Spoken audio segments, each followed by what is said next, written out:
Well, ladies and gentlemen, greetings one and all. Welcome back to the network, exclusively here on the Film Reviews channel. And this ain't the right way to start a show. I'm starting the show off in a very professional manner.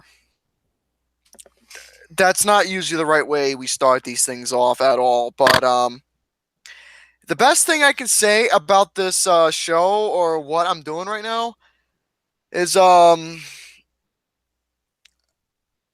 should we do the Eric Andre show intro? Maybe we'll do that next time, where I'll just go around breaking everything, all that shit. Nothing, no. But anyways, yeah, greetings one and all. Welcome back to the network, exclusively on the Film Reviews channel. And this is episode number 36 of Flicks with the Dicks again. And by the way, just to let you all know about this particular microphone that I'm using, which I'll get to in a little bit. Let me just announce one thing straight about Flicks with the Dicks. The reason why we're redoing episode number 36, we could have been on episode number 37 if we didn't have any technical malfunctions, which we'll leave it at that. That it was only technical malfunctions that happened, which caused us to end the show early. We'll just leave it at that, and so on and so forth. But anyways, this is episode number 36 again, and as you noticed, we do not have Brady, unfortunately, due to the fact that, how can I put it away? He's on a cruise right now, and he's on a big boat, enjoying the sea, ocean, all that other bullshit. So, yeah, he's on a boat and enjoying the cruise, ocean water, or whatever the hell is that you do on a cruise. I have no freaking idea because I've never been on a boat in my life before. So, yeah. But anyways, before we get into the whole entire Flicks with the Dicks episode, in the link down description below is a little video that I did a while ago, which surprisingly did okay with views and so on and so forth. That video right there is going over the new schedule and guidelines and rules that's going to be happening within Flicks with the Dicks. I am not going to explain it here on the show. Everything is in that video right there. So I will not explain in detail as for the schedule and rules and guidelines, because it's in that video down below, and I will be posting a link for that video in the description box for a few episodes down the road and so on and so forth. And you'll get the point within there. Also, if you remember the network, I also put the rules, schedule, and so on and so forth of the show in the description box in the network group. So if you remember there, yeah, you'll get pretty much the idea of everything in general of what we're going to be doing. So yeah, new start time is now 5:30 p.m. Eastern Standard Time, 4:30 Central Standard Time. 2 something, I don't freaking know what it is in Pacific Standard Time, but yeah, we're starting early, and yeah, not a lot of people in the chat, but I'm sure people will be coming in and joining in. So yeah, a Flicks with the Dicks episode. I know it's going to be probably a rough episode, or well, within view wise or likes, chat, and all that stuff, because it's my fault really for slacking all that time. But we need, which I will admit, we needed a little break from. But yeah, what I'm going to try and do is, if everything goes well, which I'm pretty sure it is going to be, especially with everything that's now set in the schedule and rules and all that shit, which I'll stop muffling about that and get into the whole details of the episode. So yeah. Why do you have a microphone? I really don't know. I just want to look professional and stuff. Professionals, they don't feedback. I want to look professional. Professionals don't hold a microphone. If you're a game show host, you host a microphone. I mean, Pat You're Sajak. in a game show. Fucking Drew Carey hosts a microphone, and Price is Right. Is this the Price is Right? That dude Wayne something from Let's Make a Deal holds a microphone. This is a game show. LA Beast holds a microphone too, because that's the only thing he has. So why can't I hold a microphone and look nice? And by the way, just so you folks know at home, I'm not wearing any pants. Shoot me. Just shoot me. No underwear, no boxers, no pajamas, no nothing. I'm not wearing any specific pants, just me, myself and I, my socks, and all that other bullshit just hanging around, daddling. And if I start farting in this chair, then we're going to try and not get it all dirty. Where's the rubber ducky? I can't get up. Where's the rubber ducky? He's over there. I can't get... Dude, if I get up, I'm going to have to turn off my webcam, though. Oh, my God. I'm not wearing any pants. You know what? You want me to go get the rubber ducky? You know what? Hold on a second. Oh, for fuck's sakes. Let's see, folks. Gary, feedback. I told you I had to turn my webcam off. See? Oh, you're all right. You're all right. So yeah, folks. Yeah, but we'll just put him. You probably won't be able to see him now because I got a new shelf, so I can't really put him up here now. Sadly, that's okay. But anyways, you all know what the rubber ducky looks like. But anyway,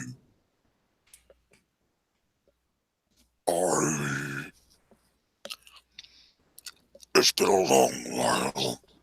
What have you been doing? not much. What have you been up to? You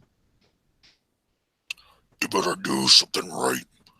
The last time I want to see you is being as boring as washing paint dry.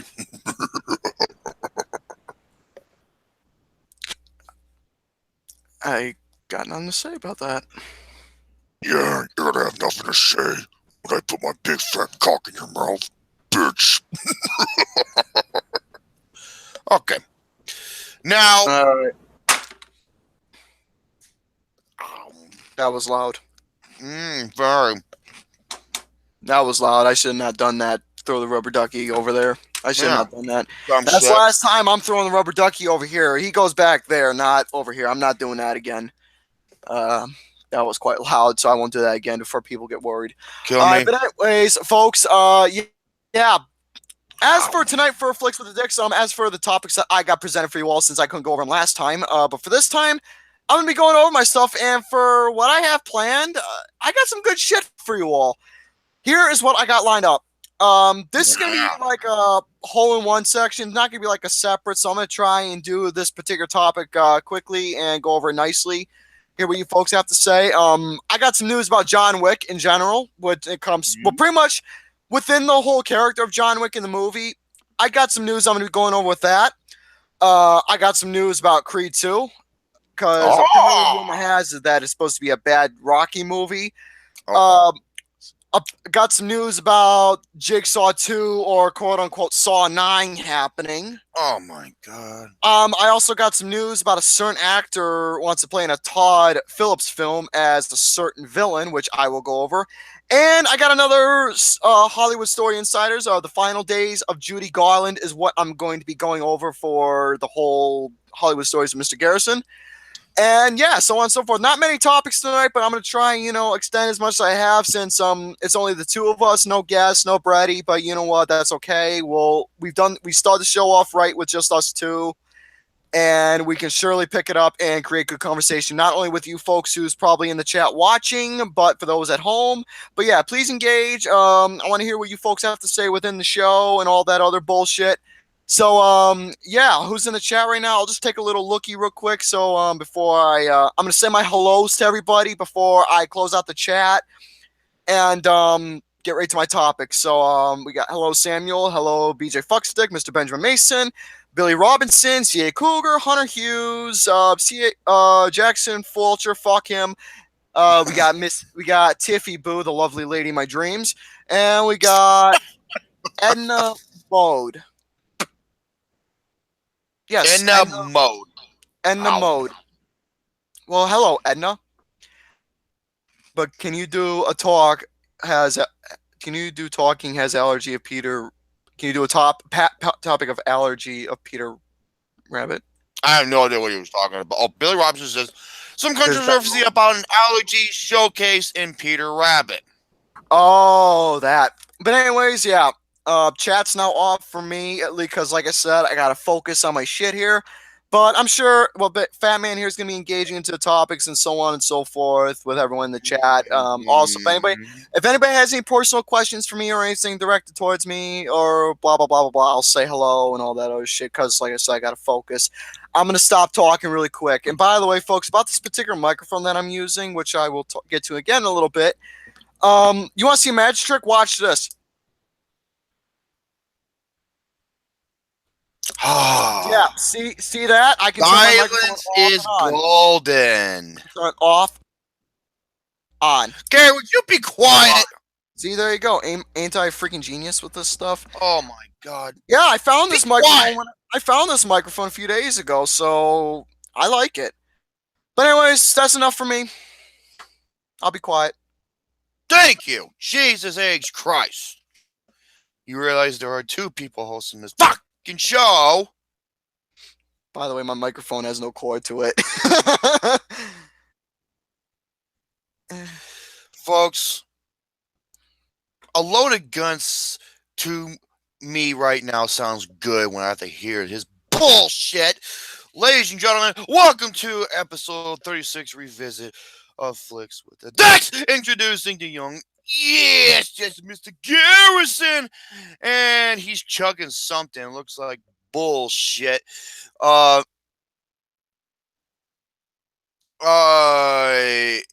Gary, man of my dreams. And I thought so too. And yours truly, one about J Money, and this is what I have to offer. I got the weekend box office from thenumbers.com. Why thenumbers.com? Because fuck Box Office Mojo. I got some of my most guilty pleasures, the most guilty pleasure films of all time from my personal take. I got a list from Alex Meyer. This is from Watch Mojo. The 10 films that audiences walked out on in theaters. I think I might have an idea. Why the fuck am I using this in the well, I'm gonna use it anyway. What are you using it? I'm gonna use this fucker anyway! It's a nice little prop. You shove it up your butt! There you go. So, go ahead. What else you got? All that shit.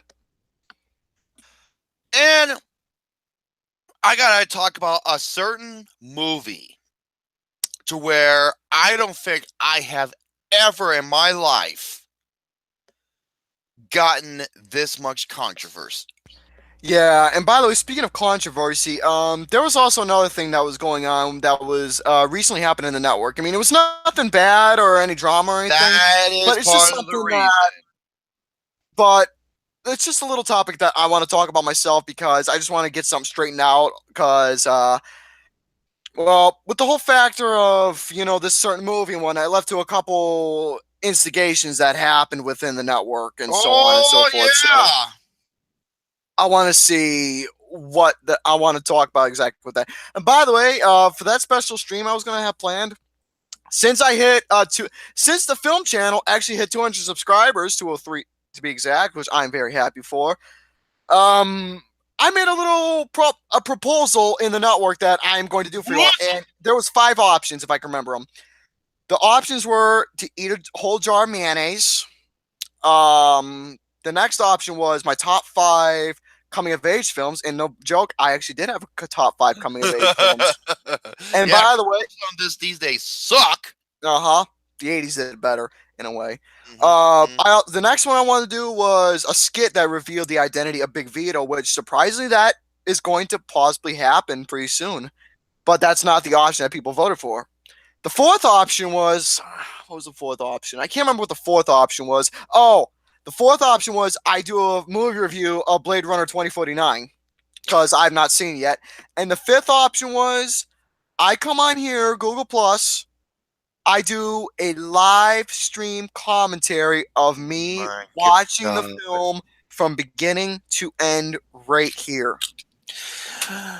And surprisingly enough, people voted for me to watch The Cat in the Hat from beginning to end live here on Google Plus. So basically, I'm gonna watch the movie from beginning to end. You'll probably hear the audio from my headphones. I'm gonna watch the movie from beginning to end. You folks are just gonna watch me watch the movie, and I'm just gonna be doing commentary throughout the whole thing and just give what I thought and blah blah blah blah blah. Oh, you poor fucker. I've seen The Cat in the Hat before, so I know exactly what I'm be expecting. So no, you don't. But I've seen The Cat in the Hat before. I know exactly what the fuck goes on. I know the quotes. I know the quirks. I know the bullshit. It's just I haven't seen the movie in quite a long time, so my memory's somewhat a little hazy. And I know for a fact that Alec Baldwin plays in this movie as a guy named Lawrence, who's got the hots for them 2 little fucking kids, his mother, and all that other shit. Yeah, so, I remember what goes on in the movie. And my favorite character in the whole film, if you get my sarcasm, Mr. Humberfloob. Mr. Humberfloob. Yeah. Okay, Gary, do me a favor. Huh? 2 things. 1, feedback. Mr. Humberfloob. Get rid of your goddamn feedback. Mr. Humberflube. And second, Mr. Humberflube. That's better. So, anyways, yeah, Mr. Humberflube is the greatest character of all time, the dirty whore he is, or whatever the fuck it was, and all that other shit. God, please shoot me. So, by the way, folks, as for the whole new schedule, basically, this goes on for a whole half an hour. We just do nonsense shenanigans before we get into the actual program itself and all that other bullshit. That's what we do for half an hour. See, that's plenty of time. And for a whole hour or so, let's go into topics. But since Bretty's not here, no guest, we'll just try and carry on and make the show not only entertaining, but engage and talk about our topics and within the movie realm as possible for you all.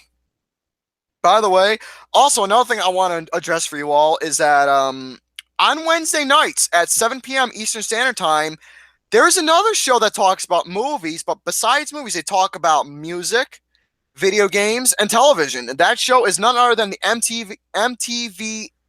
Is that how it's pronounced? MTVM, Mr. Gerber. Didn't have to yell at me. I was literally I was being nice about it. But yeah, the MTV. Sorry.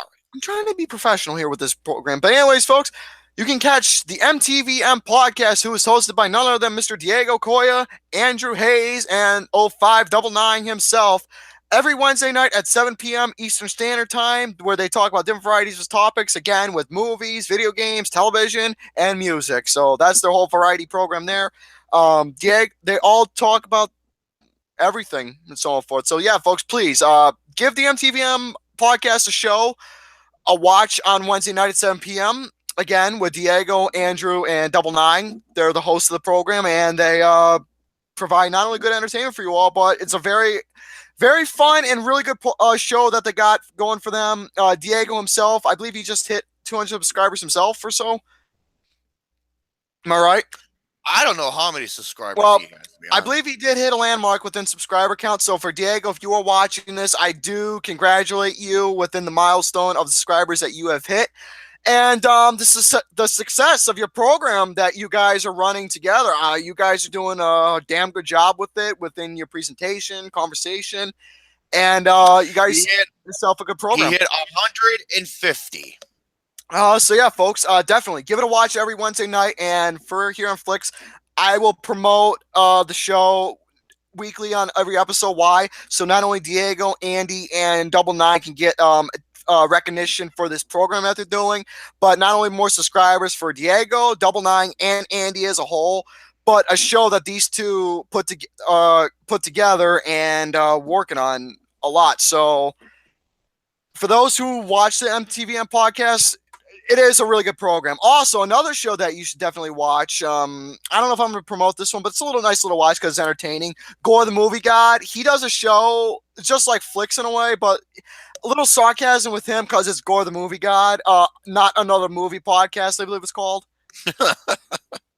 Check out Gore the Movie God shit, dude. He is fucking funny. He is hilarious, and his show itself, I mean, it's pretty much sarcastic in its own way. So yeah, I love Gore the Movie God. I think he's great.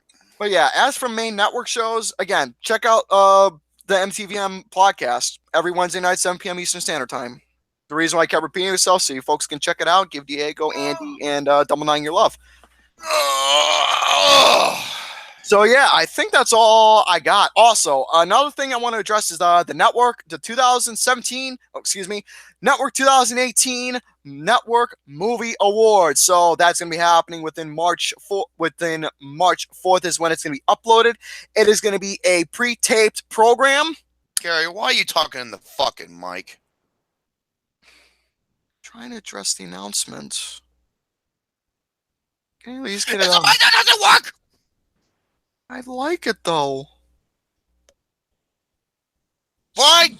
Just let me Play with your goddamn microphone. It's either, hey dude, it's either do that or I start playing with my other microphone. That's attached to me personally.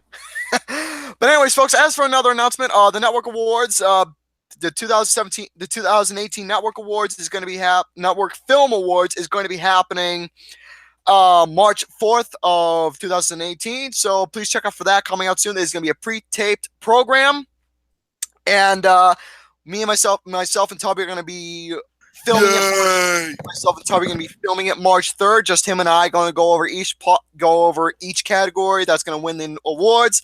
I will edit the chat real quick and provide the link below of the voting ballot sheet, so you folks who haven't voted yet can vote down below, and I can get your votes for the Network Film Awards. We managed to get a good number of votes already within the voting ballot sheet, which I'm very surprised about. I mean, it only took like a whole day or so to get up, since it's been up for like close to 36 hours, 48, I don't know how many.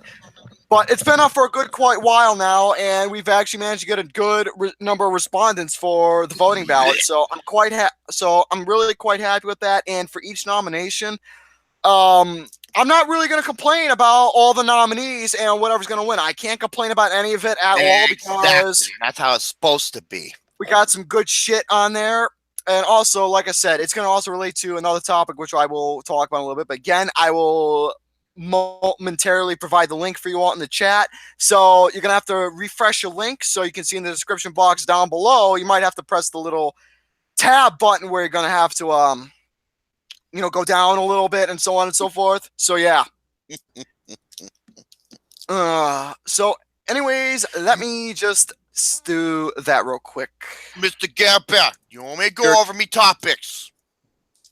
Well, like I said, I was just going to go over the announcements. I was going to pass it over. A lot of announcements. Holy shit, man. Well, dude, look how long it's been since we've done an episode.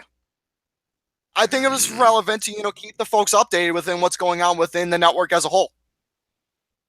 Yes, Mr. Gapper.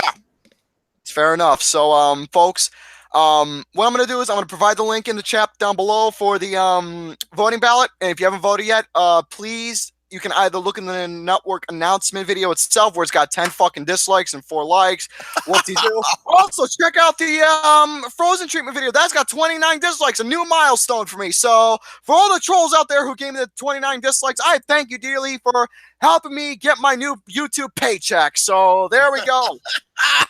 Yeah, I'm going to be getting fucking $100. Wonderful. That $100 is just enough to get me a bag of fucking groceries for a whole week.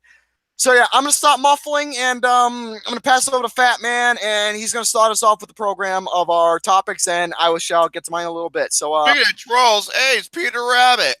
Oh, Peter Rabbit, Cottontail, eating some rabbits, eating some carrots and all that shit. No, don't forget Fish to Anus. Yeah, we're almost at 30,000 views with that. Also, Peter Rabbit, are you the cousin of Bugs Bunny? If so, then you are lucky. So, go ahead, fam, and I'll stop muffling and let you do your thing. Oh my God, Peter Rabbit, go eat a fucking carrot. Ladies and gentlemen, let's go over my first topic, shall we, Mr. Gapper? Yes, we shall. It does smell your fucking finger. Ladies and gentlemen, let's go to the first topic. We're going to go over the numbers. The numbers of the weekend box office is brought to you by thenumbers.com. Why thenumbers.com? Because fuck box office mojo.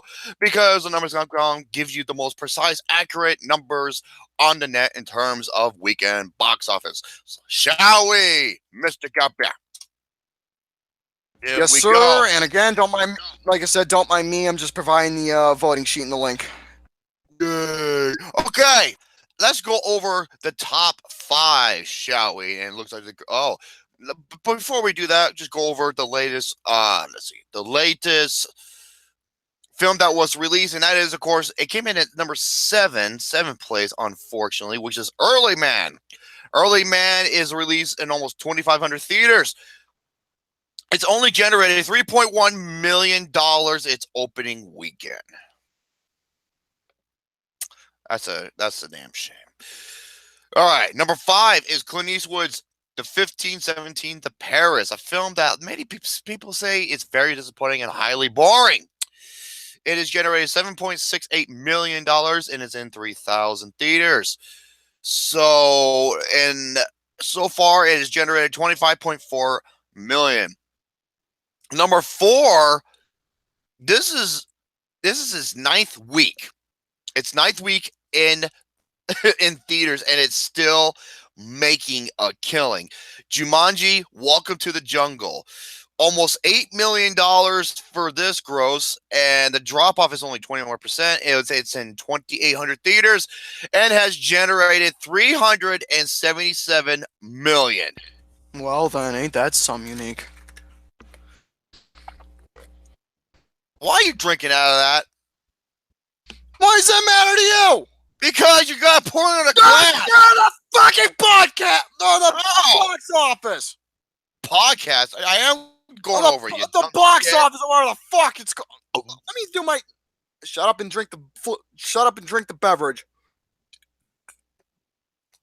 Pour in a fucking glass. Goddamn pig. Number 3, 50 Shits Fucked has made $16.9 million, despite being harshly bashed by all the critics nationwide.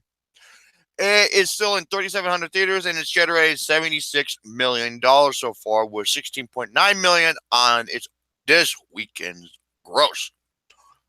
Number 2, Peter Rabbit.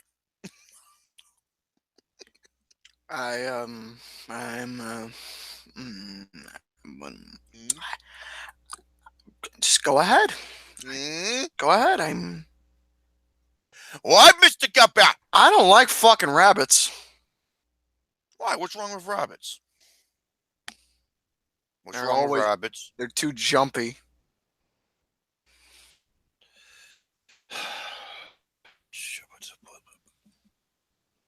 That's how they are, Mr. Gutback. Well, dude, just go ahead and hop onto your topic there. Would you be quiet? Hey, Okay. man. No, but shut up. Be quiet. All right.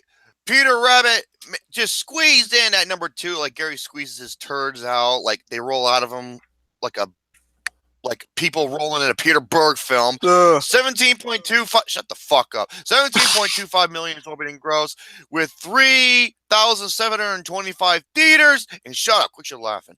And it's generated 48 million. Number 1 in a landslide. Black Panther, the latest film in the Marvel Cinematic Universe. Ryan Coogler's latest film generated 192 million. I believe it is the second biggest MCU film on the franchise. So, congratulations to Ryan Coogler for his massive success. I love Ryan Coogler. If you haven't checked out his other films like Fruitvale Station and Creed, I highly suggest you should. Phenomenal movies. So that is the weekend box office. Now, which one do you want to hear next, Mr. Gabba? I have no idea. What the hell was that? I don't fucking know what it was. What was that? I don't know. What was that, Gabba? Don't worry about it. If anyone in the chat heard, I know what that is. If anyone in the chat heard that, you didn't hear nothing.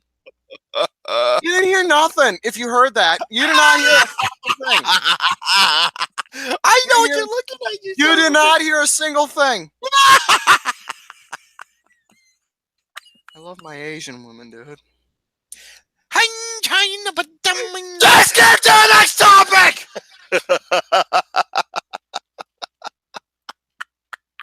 What is this allergy of Peter Rabbit? Hold on a second here. Let me just. Okay. Allergy of Peter Rabbit. Can we just get to the next topic, please? Be quiet.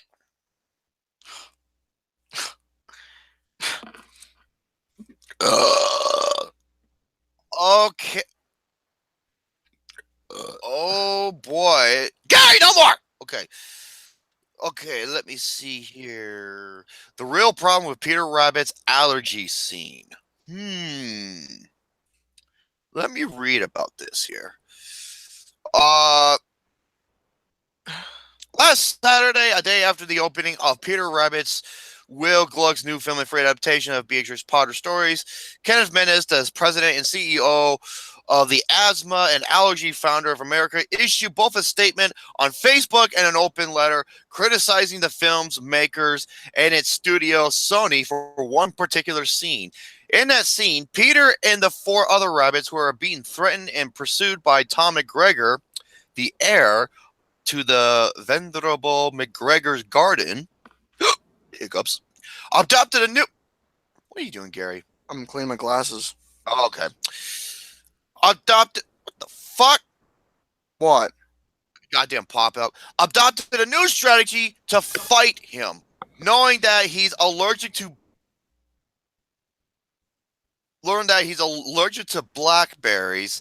They use a slingshot to shoot blackberries at him, and one goes directly into his open mouth. He begins to choke, feels an apoplectic episode coming on, reaches into his pocket for EpiPen or something. Injects himself with it, and kneels over in exhaustion. They seriously put that in a kids movie? Hold on. The Asthma and Allergy Foundation criticized the filmmakers for making light of a life-threatening allergy and for depicting the use of an allergen as a weapon against a gravely allergic person. The statement warned... Oh, by the way, this is from the New Yorker. The statement warned that the movie could be disturbing to children with serious allergies. Some people advocated a boycott. I'm not joking. In response, Sony offered an apology. As a parent of children with severe food... I'm not making this shit up, dude. Now I gotta see this movie to see it and believe it myself, dude. Okay, as a parent of children with severe food allergies, I wish I seen the movie before the controversy broke out, because I'd be curious to see whether I would have reacted strongly to the scene without having been alerted to it beforehand. Under the given circumstances, I found that I agree that the scene spotlights an unpleasant insensitivity, even an ugly obliviousness on the part of the filmmakers. Well, that right there was very informative. Which, enough with the motherfucking puns. Okay. It's either you choose the puns or I'm rhyming. Exactly. Continue. Wow, there's a lot. Wow, Wow, there's a lot to read, but that's just like the skim of it. Well, but I think you covered enough of it. Yeah. Yeah, I think you covered enough of it. So yeah, there you have it. Yeah, shoot blackberries. The farmer is allergic to blackberries, however, and the rabbits plan to use that medical condition to their advantage in order to get past them. So they actually, this is actually used as the plot point in the movie. So, oh my god! Wait, okay. Parent groups and allergy advocacy organizations is an example of food allergy bullying. I've been bullied before. I know what bullying is, man. But this angry emojis. Yeah. Where's Walter, the true film critic, when you need him?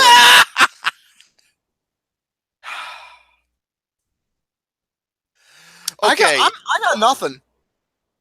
Folks, that's just unbelievable. Now, I cannot eat certain foods. Like, for example, I can't eat apples. I just get a weird reaction to them. But now I have to see this movie just to see what the fuck happened. Oh, my own, dude. This film sounds like it's going to be a guilty pleasure of some sorts. Oh dude, I think from what I've seen already, the film is going to end up looking horrible.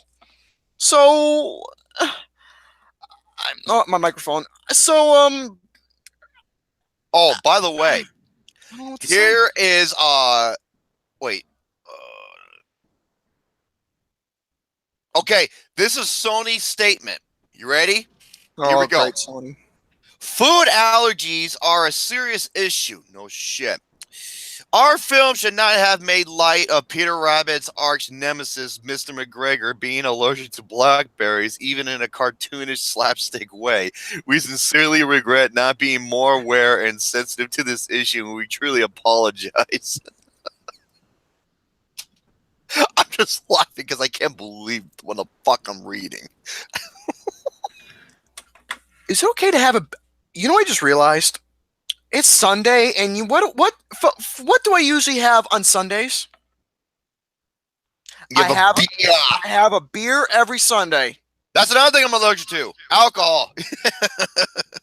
So, folks at home, I want you to vote at home and keep a track. What should I have for a beer tonight? Should I have an Angry Orchard or Angry Orchard or a great German beer? I want you to folks to vote it right in the chat. Let me know what the majority is. I want the people to vote. Hunter says this is since you mentioned Sunday, Sunday, a Sunday, but it's spelled SUNDA. I like how he's thinking right there. God damn it! That's a fucking great idea. You know what? Fuck the beer. I'll have an ice cream sundae. Yeah, that's the last thing you need with your fat ass. You know what? Speaking of Sunday, I'm going to, at the end of the show tonight before we close, I'm going to tell that story of my Sunday church day.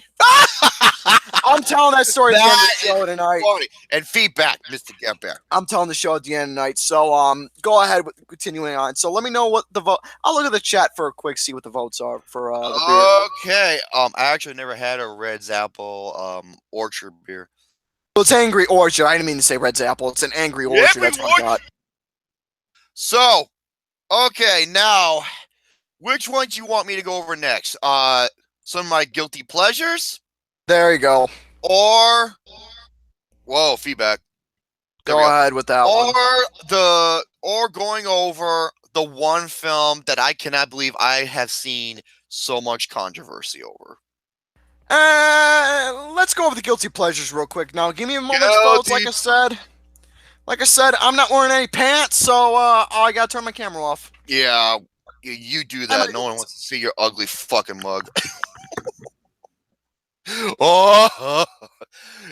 Guilty pleasures. A guilty pleasure movie, in case you're not sure, is a film that itself is very bad, but you cannot help but love it. You know what I'm saying? Like, objectively, it's awful, but personally, you can't help but love it because it's just, so ridiculous. So now, I got a handful of films. They're not in any particular order, per se. So let's go over some of my favorite guilty pleasures. Here we go. Starting out with Sylvester Stallone's Over the Top. This is an arm wrestling movie where Sylvester Stallone is a truck driver who is known throughout the league as one of the best arm wrestlers in existence. Hawk, and also it's about him, and yeah, that's another one. C.A. Cougar, I'll get to that in a little bit. So yeah, if you ever see it, check it out. I know the Flick Pick loves this movie too, which is kind of funny. So yes, Over the Top. What did you go over a few times? Oh, just one. It's Over the Top with Sylvester Stallone. Oh, Jesus Christ. Okay. I didn't like that movie. No. I didn't like that movie. Next one, I agree with C.A. Cougar. Ooh, nice. Your butt plug. Next one, The Hitman's Bodyguard. That one's not really a guilty pleasure to me. That film's an actual solid film for me. I thought it was hilarious. Oh, it was hilarious. So I was cracking the fuck, and it's got one of my favorite lines. When life gives you shit, you make Kool-Aid. You want to know something that, speaking of life, when it comes to that type of quote, I saw a Tom Selleck movie earlier, and one guy was like, "Life's a motherfucker." Life's like a motherfucker. Yeah, The Hitman's Bodyguard. Fucking hilarious. Okay, next one, Gary. You're going to like this one. Ready? Huh. Ooh, my favorite. Oh, jeez. The fucking Oogie Love. Love. That's a guilty pleasure. Yep. God, dude. Yeah, for you say The Cat in the Hat's... No, dude. That's that ain't got shit on Oogie Loves, man. The Oogie Loves is where it's at. Okay. I forgot how the Filmtastic Four end up revealing this. I forgot What, how he it was, looks- but oh my god! think it I was- originally heard I think it was Luke Nukem who brought it to our attention. it was Luke Nukem, and I originally heard about this movie through Spill.com when Corey Coleman and the co-host 3000 they were going over this movie. Hey, Count Victor, how's it going, buddy? I Right now love I'm that just going guy. over guilty pleasures. But the best character is that motherfucking fish, man. The fish and Milky Marvin. Biggie Smalls, the fish. Biggie Smalls, the fish, and the Milky Marvin scene is like worth the price of God. admission alone. That is literally the greatest fucking scene ever, dude. It's that fish alone. Literally, that fucking fish, as soon as he was drinking them. No joke. Oh We my were- god. Myself and Tubby, and I think it was Alex too, we were watching this together, and when we saw this for the first time, we were in fucking tears. We were dying. See, Cougar says that movie made me want to put a gun in my head. I kind of want to look at that fish again. And dude, you know okay, this is only for a split second. He's like, how about you, fish? You know, he's like, who?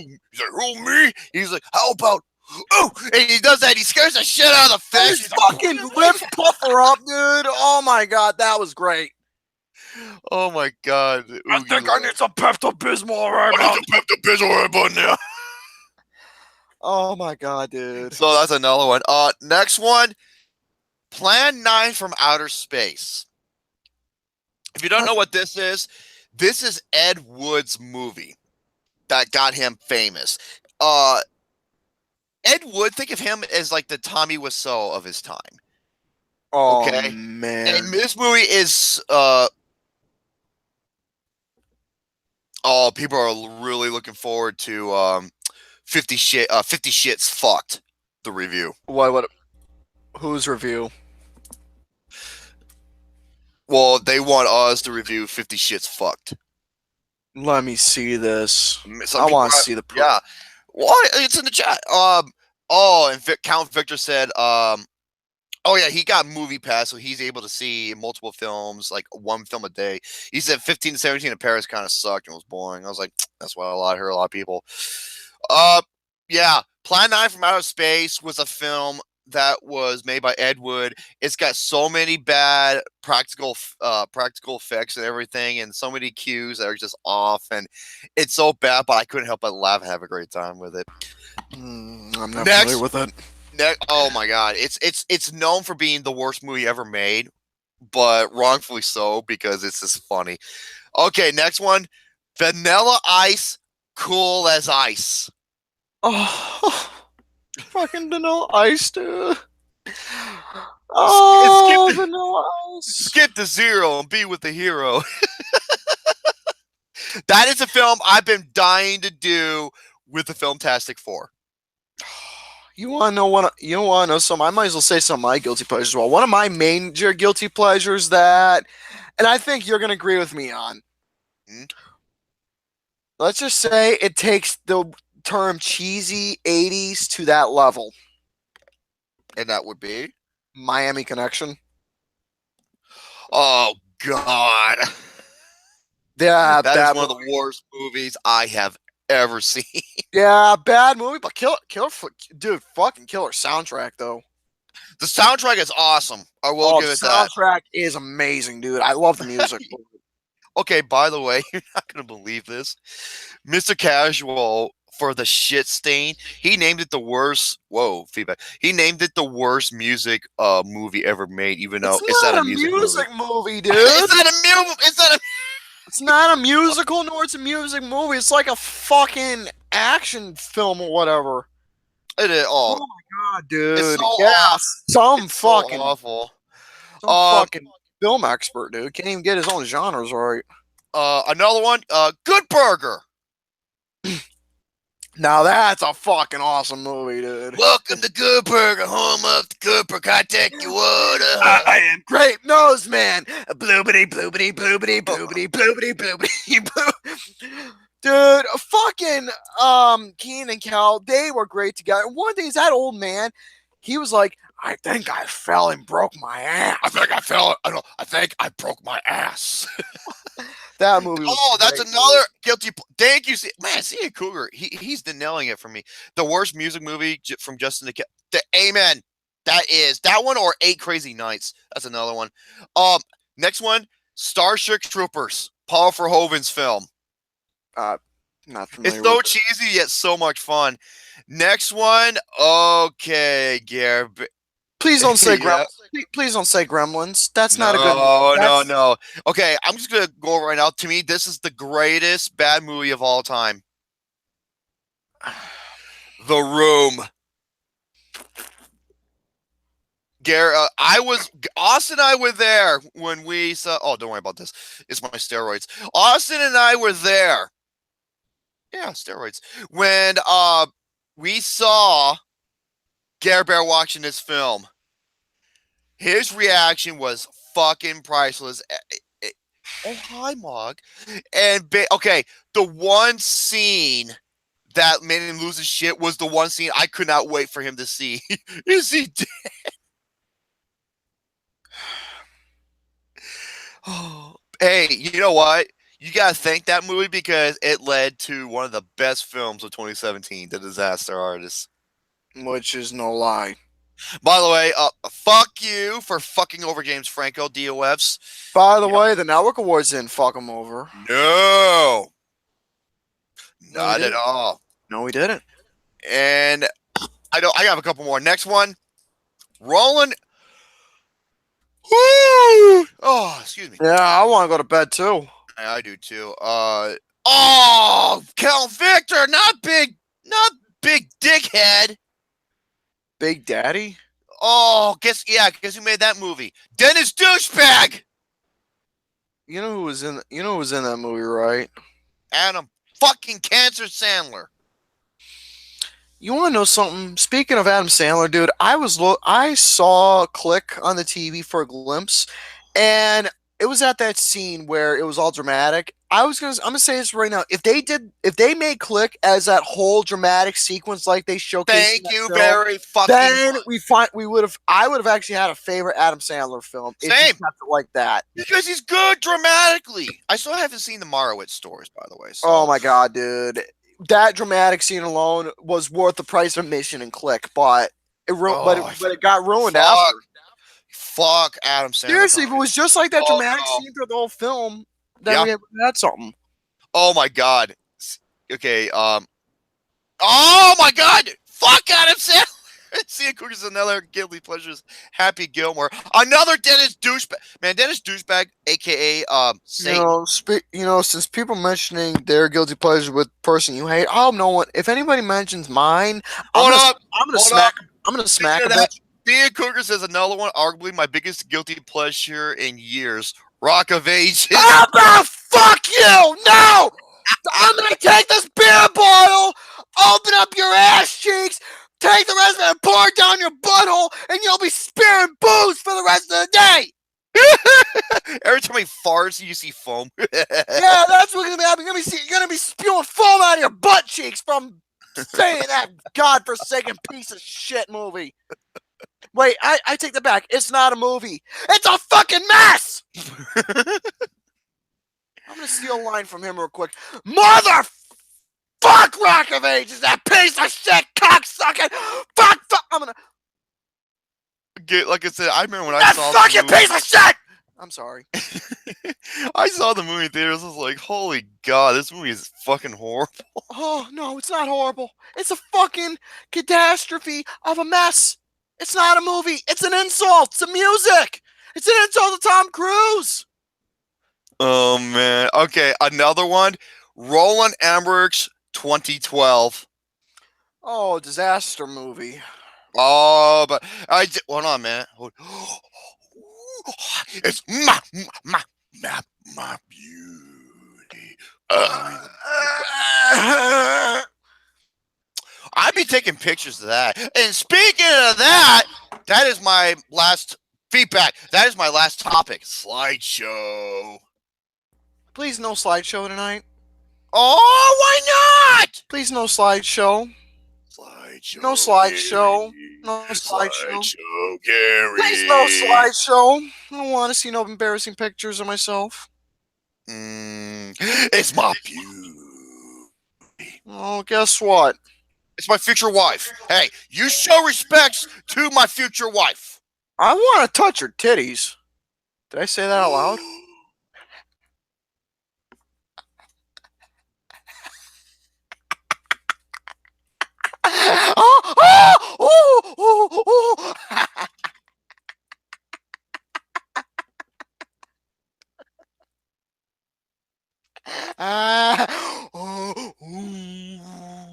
I'm taking many photos of that. Gary. What? I'm sure. What? Gary. You are such a little fuckstick! Oh, come on, you would want to touch them too. Don't worry, Tiffany. I'm only busting balls. Don't worry, Tiffany. I'm only busting balls here. How you like that, kielbasa, huh, you son of a bitch? Watch, this will probably be the highlight of the night. Again, I'm only busting balls here. I'm Oh, only say- busting balls. Wait, say it like Tommy Soul. Oh hi, Christine. It's my beauty. It's all right. Christine is his. Another one is San Andreas. My nephew, Kaylin, and I went to go see this movie. Oh, We were fucking dying laughing. We had a blast with it. We knew it was Really? bad, and we predicted so much shit, but we couldn't help but laugh, especially one of the most awful CG scenes ever, the car domino. I wonder if there's any more. Hopefully I didn't leave out You anything. know, that's what's so much fun about disaster movies, that there's no logic to them. Or, Well, to the most part. But hey, you know what? A disaster film can be done right, and I'll give you a great example. To me, this is arguably the best, one of the absolute best, Deepwater Horizon. there was another good disaster film that was pretty good, Deep Impact, or Sudden Impact, or whatever it's called. Oh, the one where the asteroid hits the ocean. Yeah. Yeah, that was actually a solid film. No lie, It was actually really. not bad. It was actually a good movie. You know, there are a couple things I'm just like, you know, but you know, and seriously, that scene is so infamous when the fucking asteroid, is it an asteroid or a meteor? Same difference. And it hits the Atlantic Ocean and creates that fucking tidal wave that's like 2,000 feet high, and it moves at close to 1,000 miles an hour. And when it hits New York, it's scary. The best guilty pleasure. Well, for me, I agree with Count Victor on there. Oh, the Great Wall. I'm not doing that.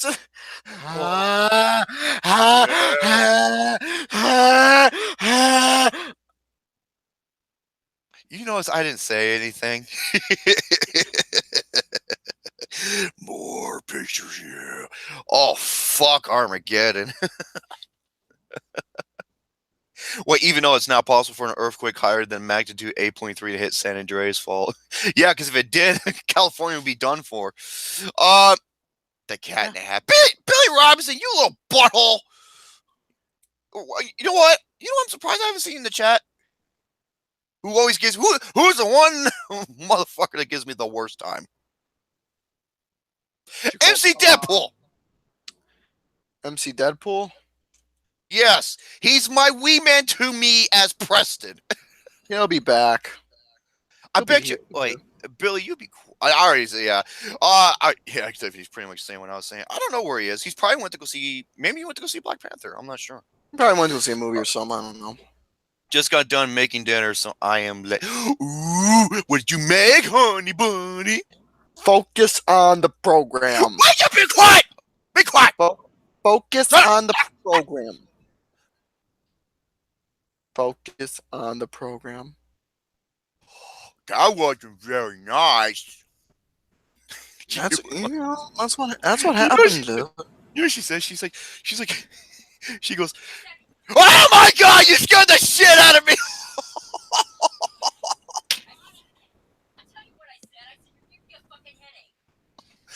God damn, you scared. Did you not hear her? She's like, yeah. Oh my God. I'm getting a heart attack. God damn. Would you be so kind as to put this back in the fridge for me, please? Thank you. Oh my God. She's like, shut up, Drew. You're giving me a fucking headache. Yeah, Gary thought that was funny. So I think that's all of the guilty pleasure movies. I can't think of any more. What are Go you ahead.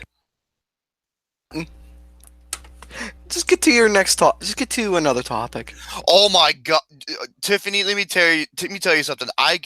Oh my God, when it comes to like jump scares or scaring the crap out of me, you know my mom did once. Let me just tell a quick story. You know that that minigun I have, that toy minigun? What are you doing, Gary? What is that in your hand? Nothing. Don't worry about it. Just continue. Bullshit. Okay, so my mom was fixing it for him.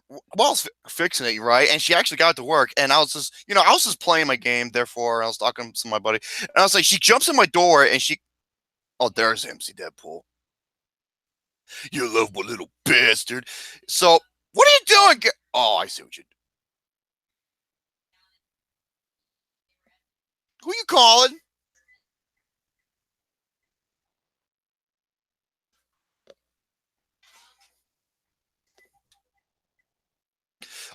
Yeah, I got it. Watch this. Ready?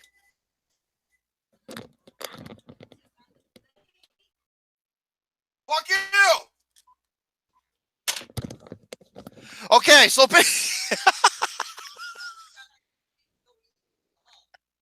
I just said fuck you and I hung up on him.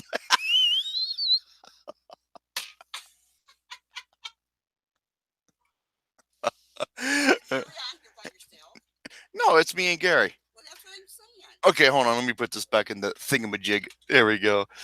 Okay. So basically, wait a minute. What is he doing? Oh my God, this is about as bad as you doing this to me on Facebook. Hold on a second. You ready? Okay. All right, dickhead. What do you want?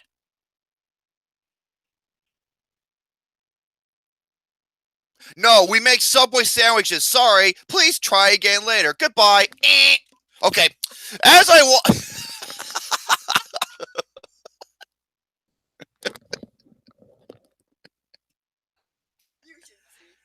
Okay, yeah, your pizza's up your butt. Jingle all the way. I can see that being some people's guilty pleasure.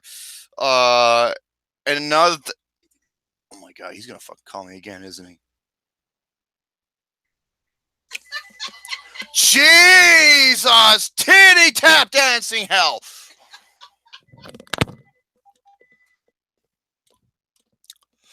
Home of the Whopper, what's your beef? Please call again later. Okay. All right, now. I'm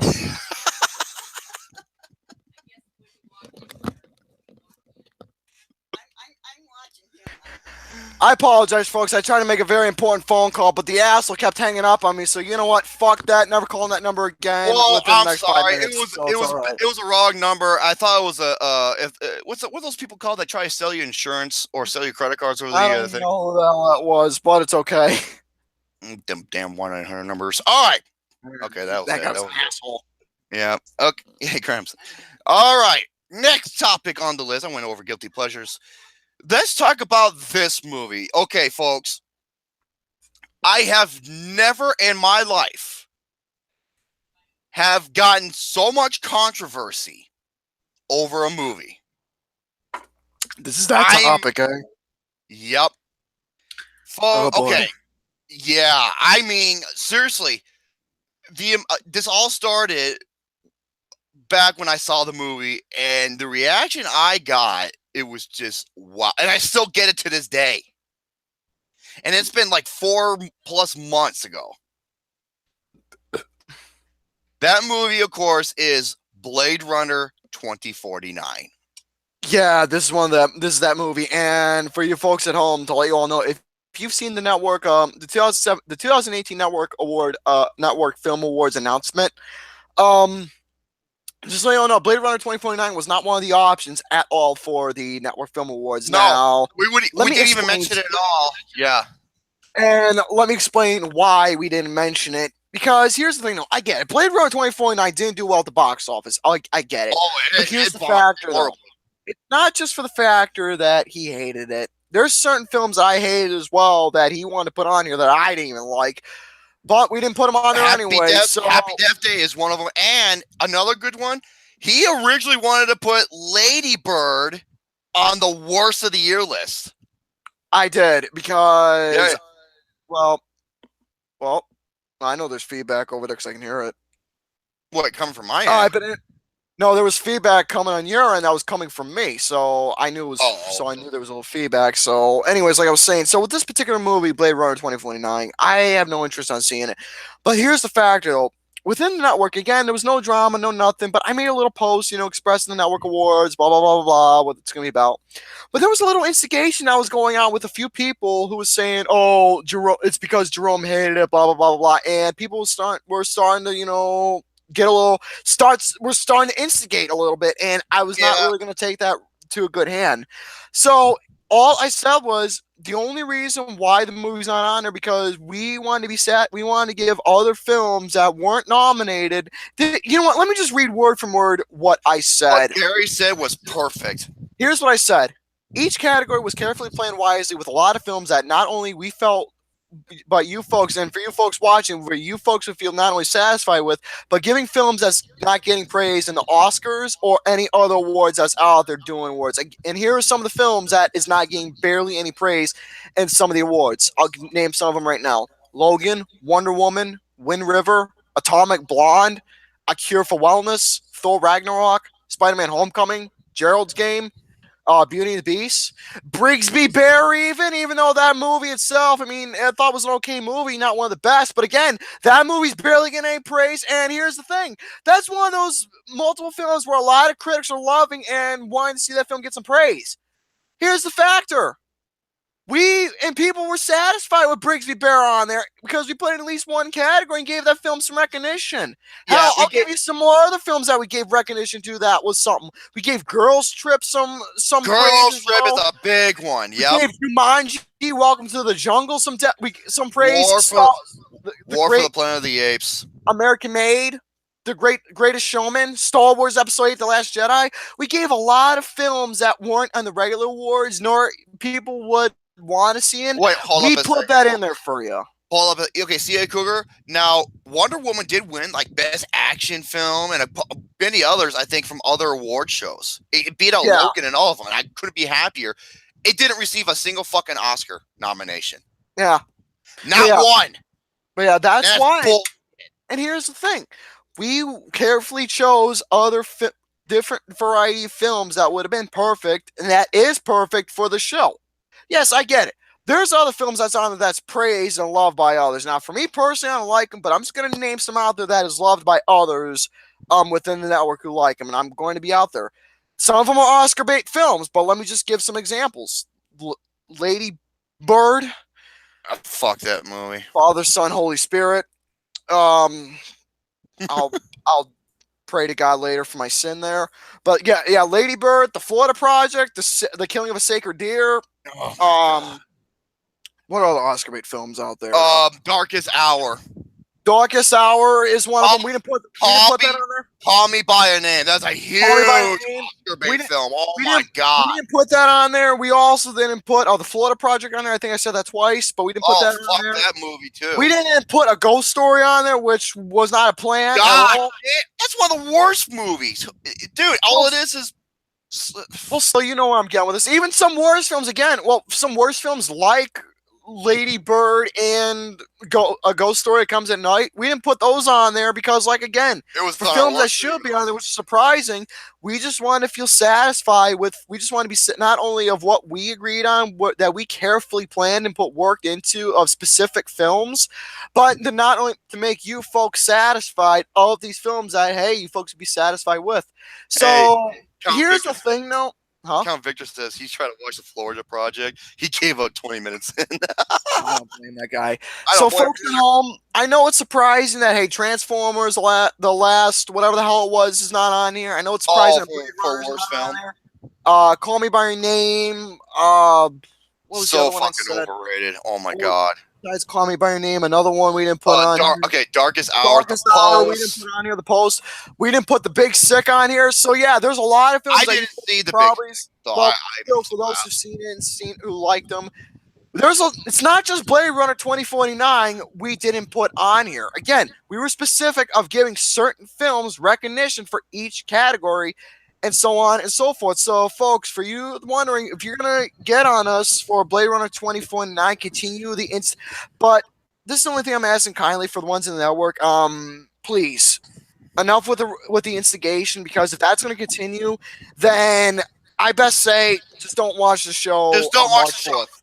Just don't watch it. Because if that instigation is going to continue, then I don't know what else to tell you, because I explained it here on the show. I explained it in the network. I don't know what else to explain it. I really Also, I gotta say this, I never expected to get so much fucking controversy over a movie. It's crazy though. You know, I mean, Gary, you despise fucking Lady Bird, and you had it your number 2 worst film of the year. Number 2 worst film. It would have been number 1 if I didn't see Mother. Hold up a second. Has no Coco for screenplay?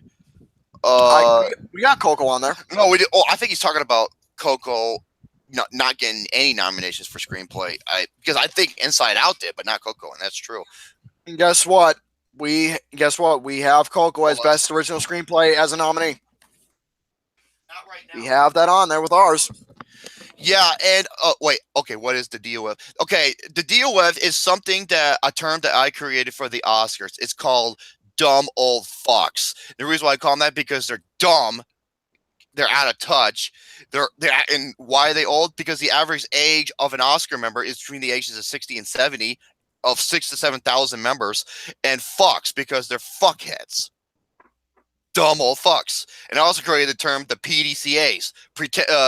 Film Twitter, they're filled with them. Pretentious douchebag cinephile assholes.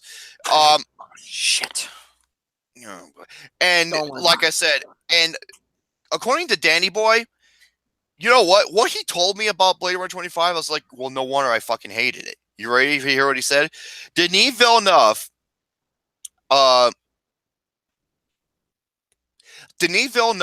said for Blade Runner 25 that he made the most expensive art house film ever. So he claims Blade Runner 2049 to be an art house film. And you know how I am when it comes to art house films. I fucking despise them. I despise them with a burning passion. Well, for me with art house films, dude, I fucking hate them. I mostly hate coming of age a little bit more. That's just me. Wait, one thing that was a surprise was no love for Molly's Game. You know what? That was a thought, C.A. Cougar. Here's the thing about Molly's Game.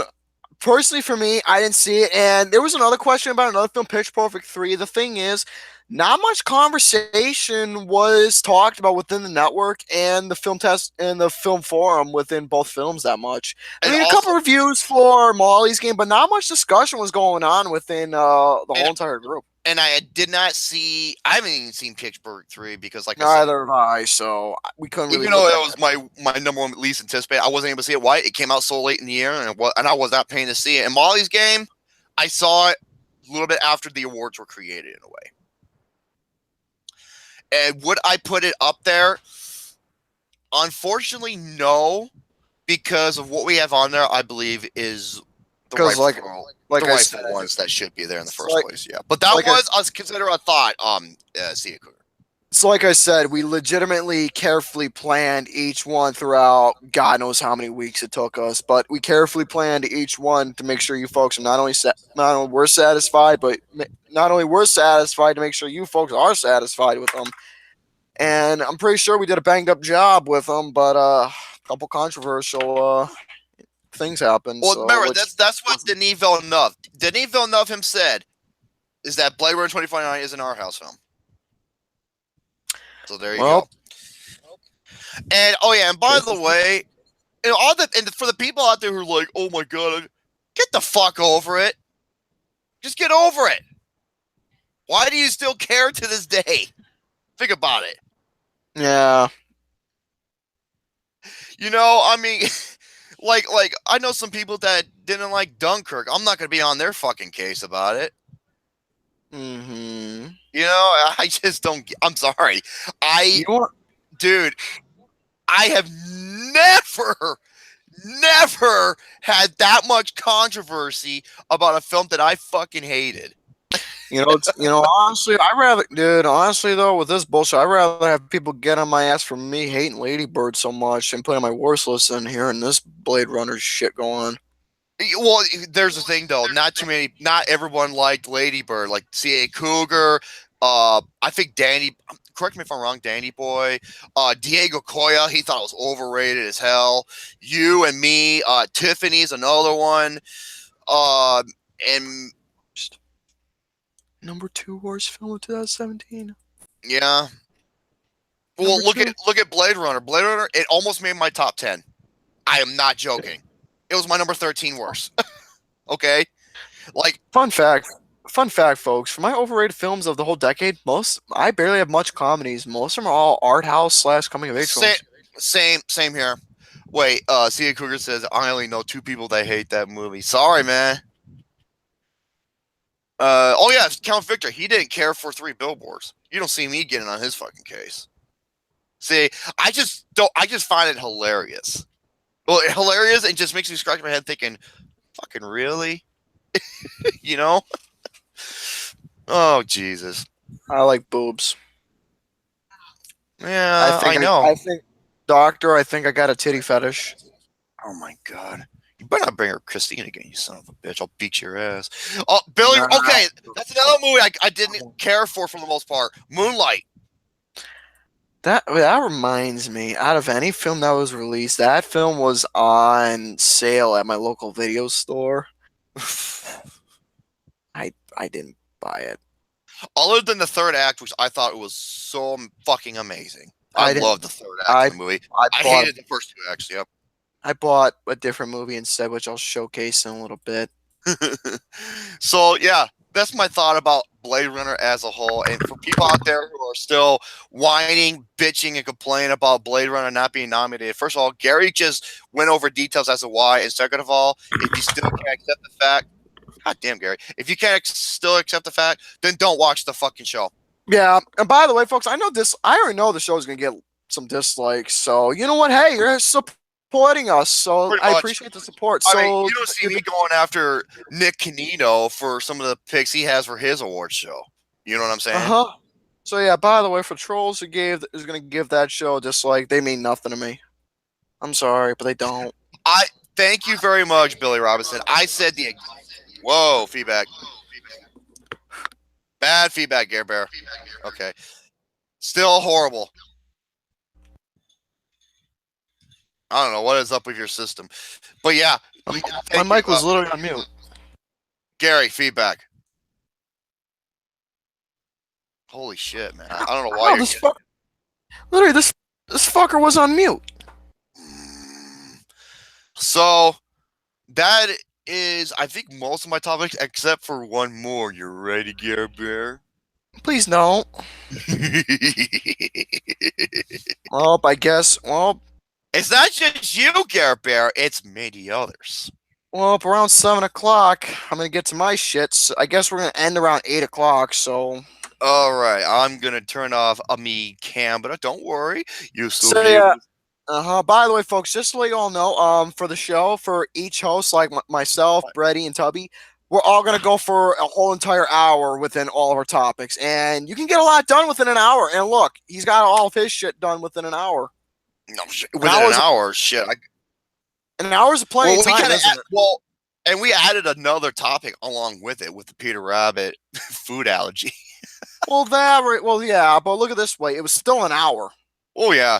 Okay. Because we did our shenanigans from 5:30 to 6, and look, went from 6 going on to 7 right now. So from 7 to 8, I'll get my shit done. Okay, folks.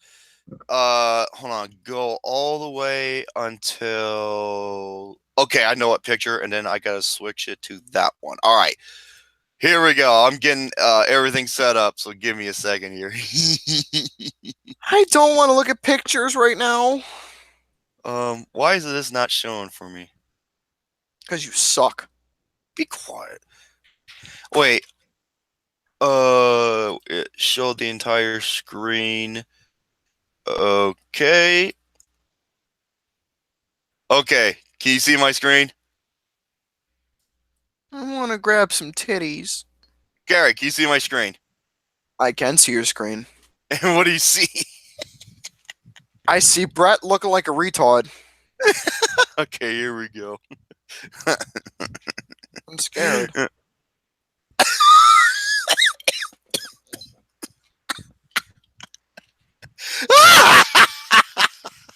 I got Lucas in your too. What the hell?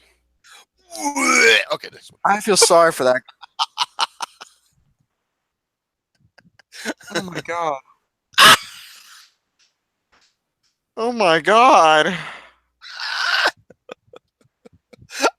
Oh my god. I love how Lucas has Rick. I love how Lucas has Rick and Morty on the background. Yeah, he has it in the background right there. He looks like a fucking beaver.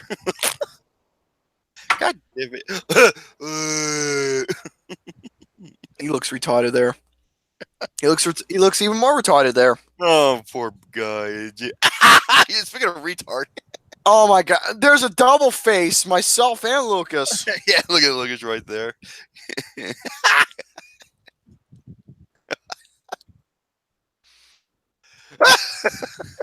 I got problems. I got problems. Yeah, so does he. What the fuck?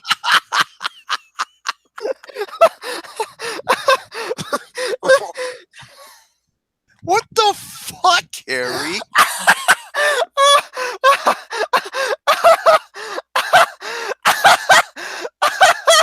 Looks like you're watching Two Girls, One Cup. I'm sorry, that face is fucking funny, dude. He's like,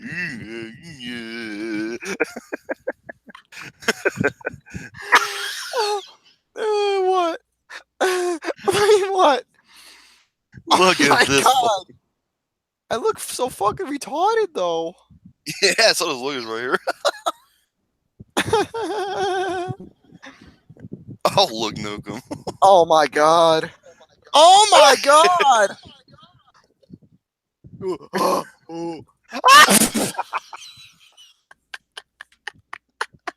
Oh, I got a couple other. I got this one picture of him. It's like one of the funniest pictures ever.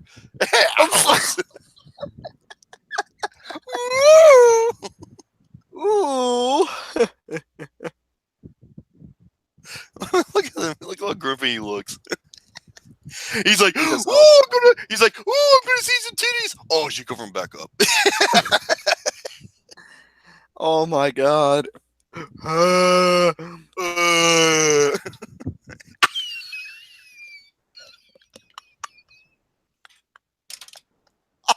Lucas, you got problems. Oh my god, I don't know what is with Lucas. He's like,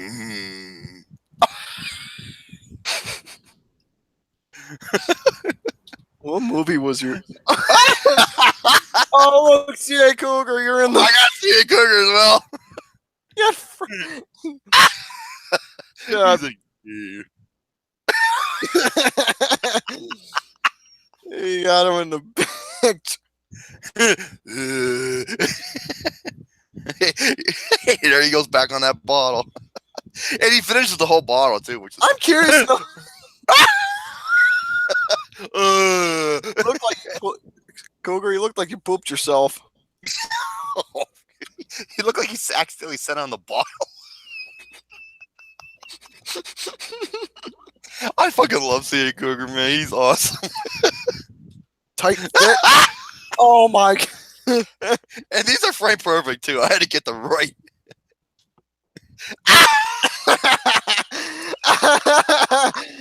I don't see the chat, so I don't know what's going on. Yeah, I guess I'll look at the chat for a moment.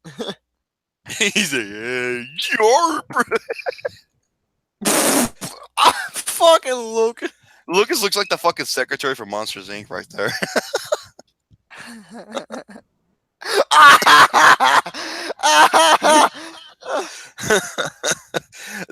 from one of our Cuphead videos. Fucking Cougar. He's like, God damn it.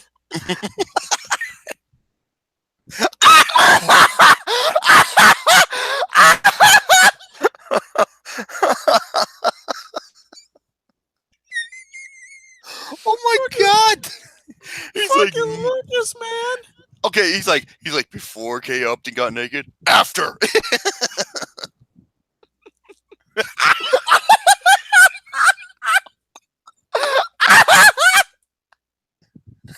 He's like, woo!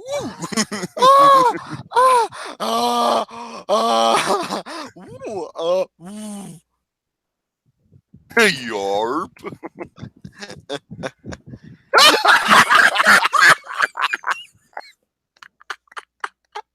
I love Lucas, man. You know what? When we were doing the Cuphead videos, I was like, okay, I'm taking a picture of that. He's like, God damn it. Oh my god. Yeah.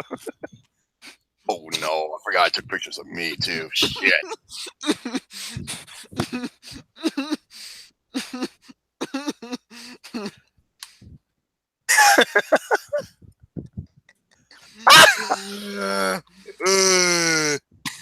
What the fuck? Oh my god. Jesus Christ. Look at Austin. He's smelling his finger.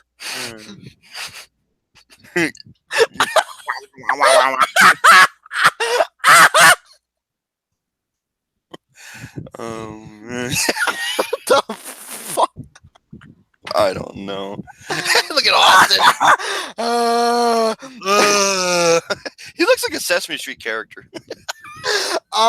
He looks like Grover. He does.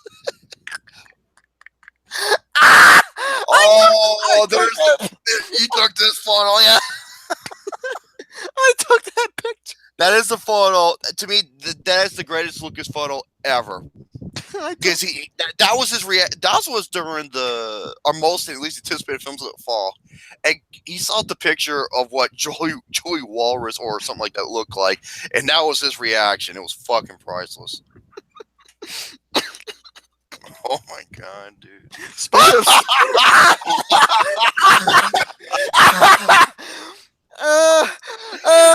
I took this picture. And Luke Nuckham's like, oh my god, no, this is gonna become a meme. It is gonna be a meme. He's like, yeah. He's like, yeah, I get to see some titties. Oh my lord, they're bigger than I thought. No, better yet, he's like, all right, get to score with a chick. Oh my god, it's got a big dick. Oh my god, Lucas. Yeah, that was my reaction. Oh my god. What the fuck? Jesus Christ! Is that kid retarded or something? I don't know. Oh, wait. He probably...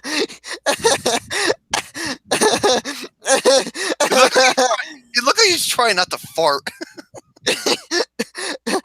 That's what, okay. He's trying not to fart, and he releases all that nasty gas, and that's his reaction. What the fuck? Good God Almighty, Lucas! Oh no! Jesus Christ, that's an ugly puss right there. That's not one of my beauty things. Oh my god! Oh my god! Dude, that fucking gummy bear put up a fight, man. He really did. What the what the hell? I don't know. I don't even know what I'm so. Oh my god! I saw. That's not nice. Fucking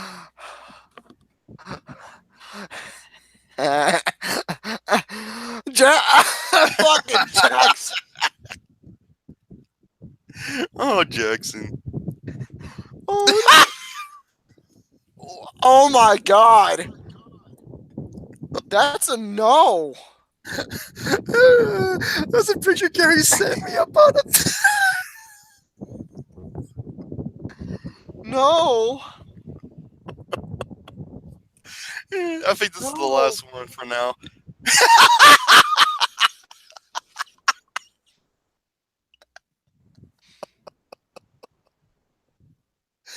Oh fuck. Okay.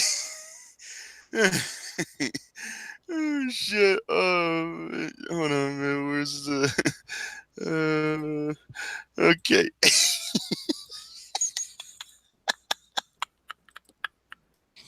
Oh my god. Oh That man. was something else. So yeah, folks. Oh yeah, everyone loving these photos. Oh wait, Max is The ultimate bra. look. the ultimate bra face. Oh, dude, that was great. What did Christine say? Her message was retracted. She said that's the face you make when you see me naked. That's what it said. Hey man, that's not a why she that's a good thing. I don't know why I got restricted. I didn't do it. when the Eagles when Lucas is still on the slideshow. Lucas and Luke Nukem, those two motherfuckers, man, make the funniest goddamn faces. Boy, I tell you what, that's Oh, I'll turn the camera back on and see my ugly mug. Okay. we don't need to see that. Wait. Yes, Billy. Billy Robinson, his Twitter account. His main picture is that one face that you took of Lucas when he made that face when he saw Jolie Walrus, and he puts it on top of Patrick the starfish from SpongeBob. That's his profile picture. That is great. Billy Robinson, that man. Is great. Oh my god, you are fucking funny, man. Jesus. Oh my god, that is fucking amazing. So yeah, that's all. That's all my topics, man. I'm done. All right, where's my microphone? Okay, so anyways, great. Hello, everybody. How you all doing? Now it's time where everyone goes to bed because it's my turn to talk. All right, so this is where I'm going to take the spotlight for a while. About time, actually, too. Not in a bad way, though, because last time I couldn't get a chance. So now you get to hear me. Now you get to hear me talk for a little while and bore the shit out of you. So I hope I won't be boring y'all. All right, but anyways, folks, I want to know, what do you want to hear first? You want to hear some John Wick, the news about Creed 2, the Saw news, or this certain person wants to play as a certain villain? What do you want to hear first? Let's hear about the John Wick. Okay, John Wick. So we all know about John Wick. The movie's amazing. Keanu Reeves is amazing. By the way, folks, just so you know what I got on DVD, I got on Blu-ray. Not really. See, a Cougar's like going to bed. It's only 5. You see, a Cougar's like going to bed. It's only 5 p.m. where I'm at. I got A Cure for Wellness now on DVD. Oh, nice. I wonder how good it looks watching on the big screen, because that movie is a beautiful. I actually did watch. No joke. I kept my word, and I wanted to watch this on Valentine's Day. I kept my word, and I did, dude. You want to know? Remember when I was explaining that one shot where it shows Finn Balor and the girl talking on Finn Balor? Where Finn Balor? He looks like Finn Balor. He kind of does. He does. Where him and Hannah were talking near that fountain, and it shows that beautiful scenery. No joke, dude. That scene I was talking about, that is one of the pictures on the back of the DVD. Oh, that's nice. Now, folks, you tell me that's not fucking beautiful cinematography right there, because that, dude, when I saw that scene, this movie won me over for best cinematography of the year. It really did. And it's nominated too, by the way. Oh my god, I'm so happy with that. But yeah, Tiffany, if I be a good boy tonight, please, I want to see something good, and I think you know exactly what I'm talking about. Would you be quiet, Gary? I am fucking horny, all right? I need pussy. Cat. I'm sorry. She likes pussycats too.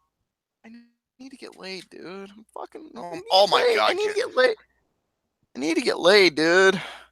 All right. So, anyways, as for about John Wick, what we're gonna be discussing here, since John Wick is gonna be releasing, since it's gonna be the third John Wick movie.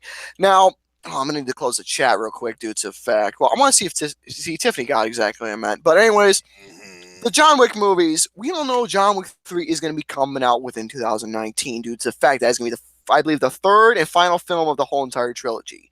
So within John Wick 3 coming out, there's two theories that's been running in my mind that I wonder what's going to happen. The first theory is John Wick going to end up getting killed? I think he will. Or the second theory, which I want John Wick to live, but the second theory that I think may happen is John Wick's going to come across a child that he never had, that he never knew he had. I think he's gonna have a. I think he has a kid. I think he does, a child that he never had, probably someone from his past life, and the kid comes back and finds him and helps him, becomes either his enemy or his sidekick, his alliance to help him out.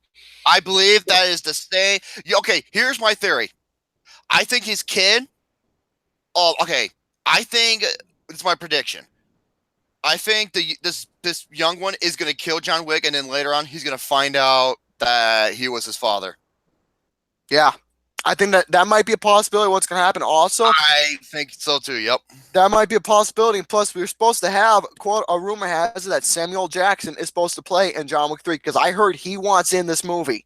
Hey, motherfucker! So seeing Keep Samuel Jackson in a John Wick movie, that is gonna be freaking amazing.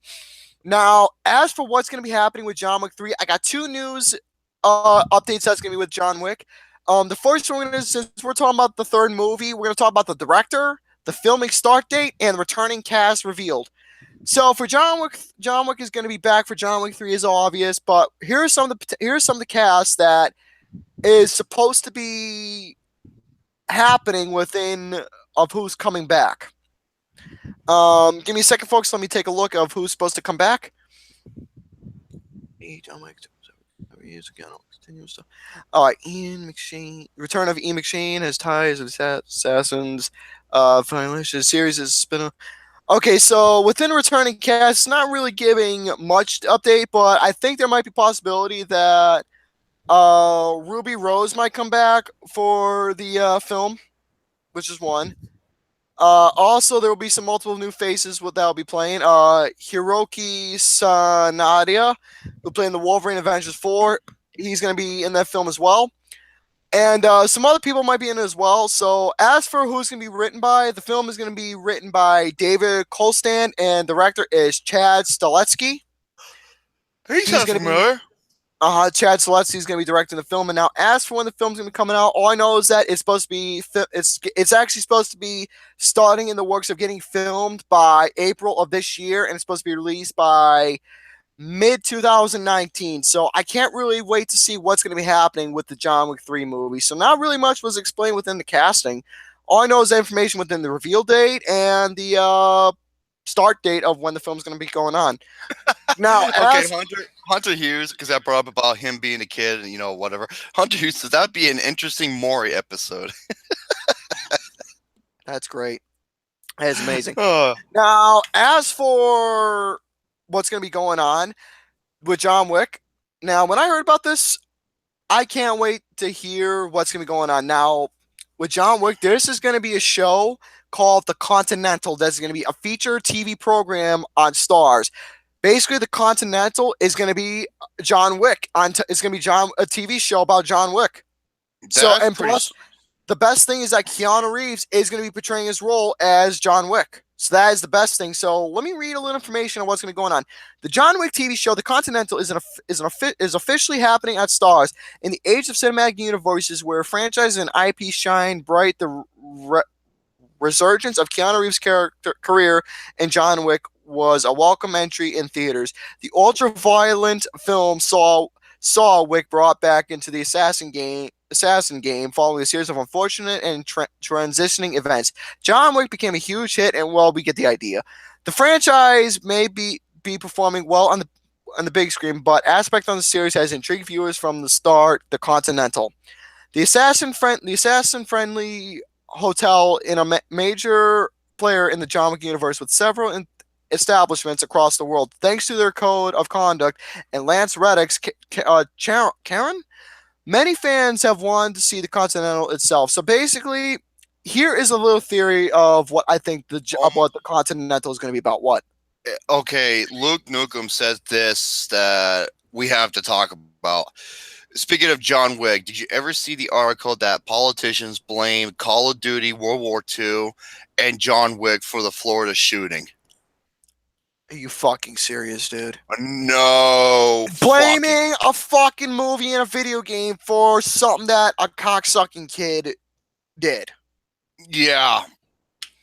I don't know if we should talk about it because this is a show I really don't like bringing stuff like that on. I know, but I thought that was necessary because even though it involves John Wick, I'm just like fucking really. Why? God, politicians, I swear. Well, let me just say this right now. Fuck politicians. Fuck that kid. Don't bring in certain things that don't be instigating shit that didn't have any Anything to thought do whatsoever. yeah, Yeah. because That's all politicians do, dude. Is fucking instigate. So that's all they do is lie and bullshit. that's all they are. So so anyways, getting back to what I was talking about, the Continental. Here's my little theory of what the show is going to be about, and I am going to be watching the program. I think the Continental is going to be a prequel TV show to John Wick. Here's what I mean. Because in John Wick, you know how he goes into a lot of detail about his married life. It goes into detail explaining how he became the boogeyman.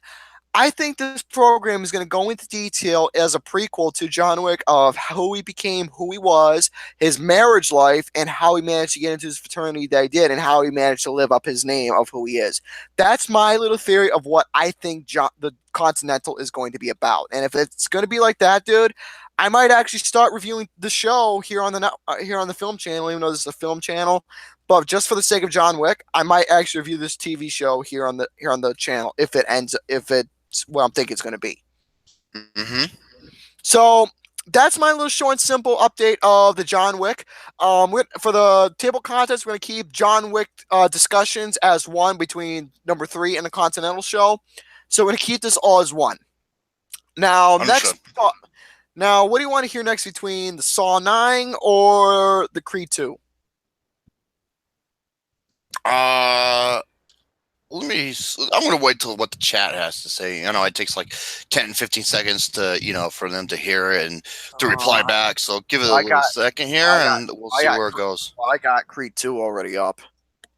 Oh, then by all means. Might as well go. Okay, so anyways, folks, about Creed 2, we all know the news that Creed 2 is going to be about Apollo Crews' son continuing on, and he's supposed to be fighting on Ivan Drago's son. Because Ivan Drago was supposed to make a return within the Rocky films, and obviously we know about Rocky 4 that the film there was some logic in the film that made no sense. How fucking Apollo Creed gets killed from Ivan Drago, yet Rocky Balboa just doesn't. Well, yeah, because he punches almost 3 times more powerful than every boxer. He kills Apollo Creed in like 2 rounds, but yeah, Rocky lasts 15 fucking rounds.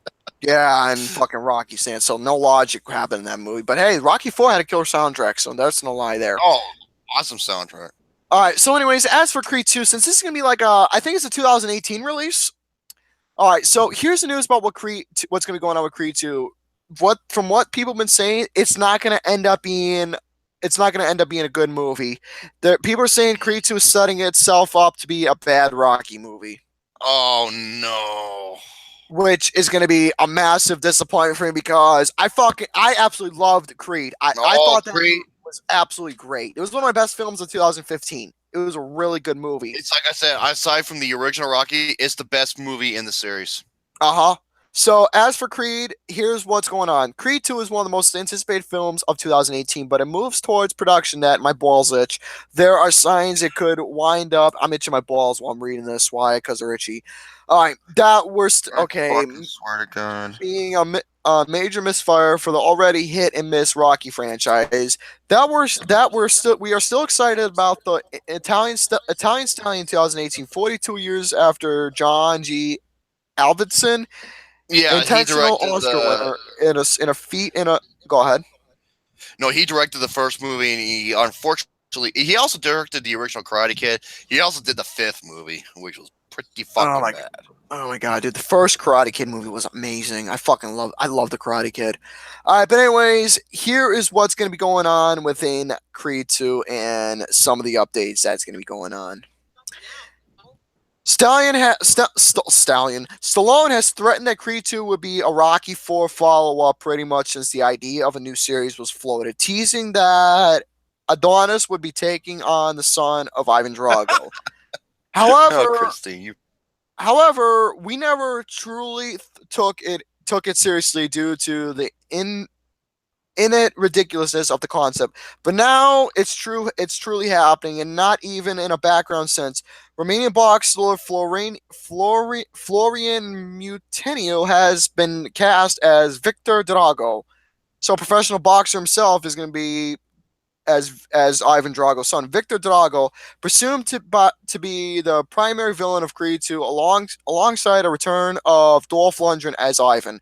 This is confrontation of a worrying step, one that risks everything that comes into place for the sequel could undo the original reboot. So basically, that's all I can read about that.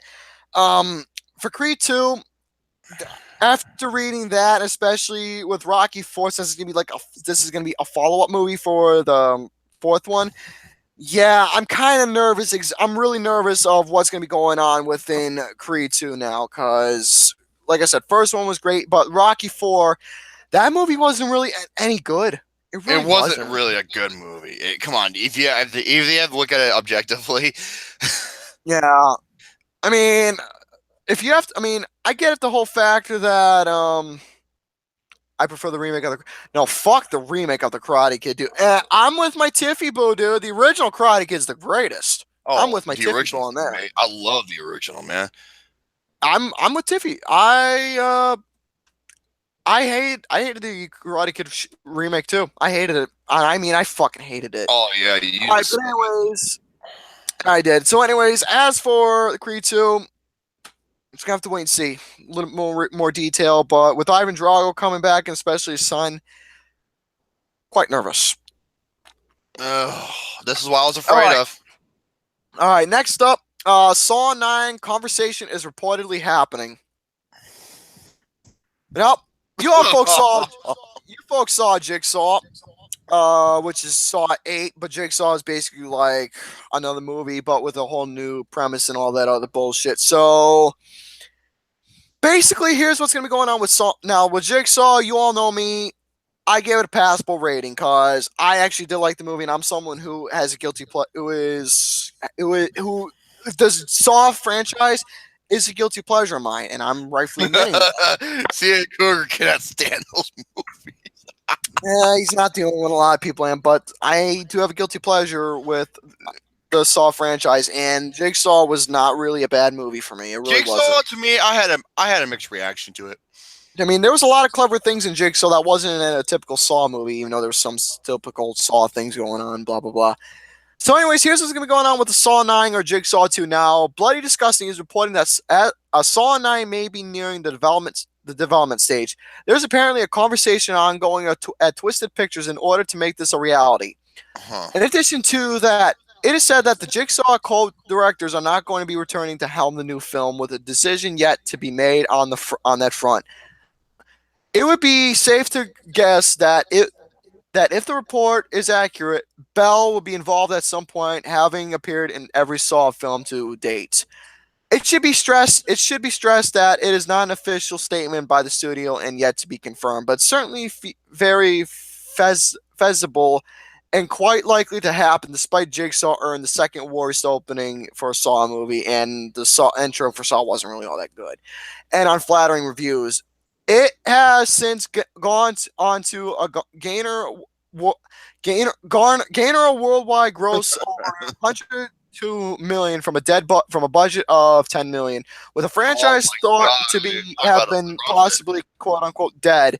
This shows that the interest is still there, and there is another film and almost guaranteed to be profitable again, especially if some of the issues raised with Jigsaw are dealt with. So we all know about Jigsaw. The reason why these movies happen because of the fan base in a way. Yeah, I mean, like I only have my camera off because I'm just doing a couple things here and there, and it'll be distracting. Yeah, because look at the profit it made. It cost 10 million, and it made. Are you my original? Wait, Drew, are you my original one and only piece? Damn, Skippy.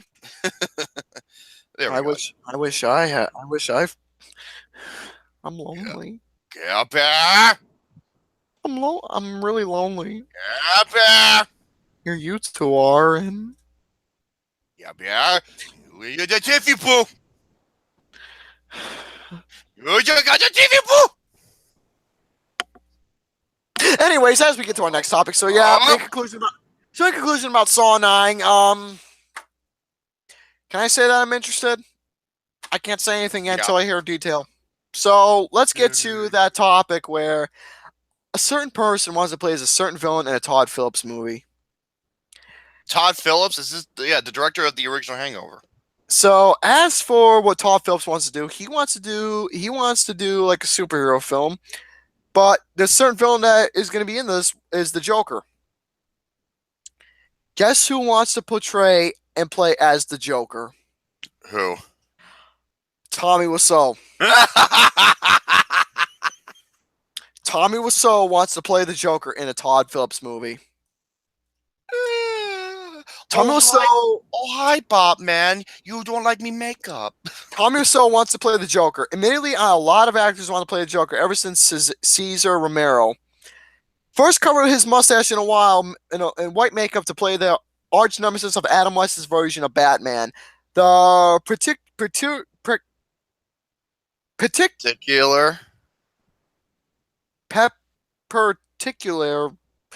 The smiling criminal mastermind has been a dream role for many actors, and the bar for an actor who takes on the role is high.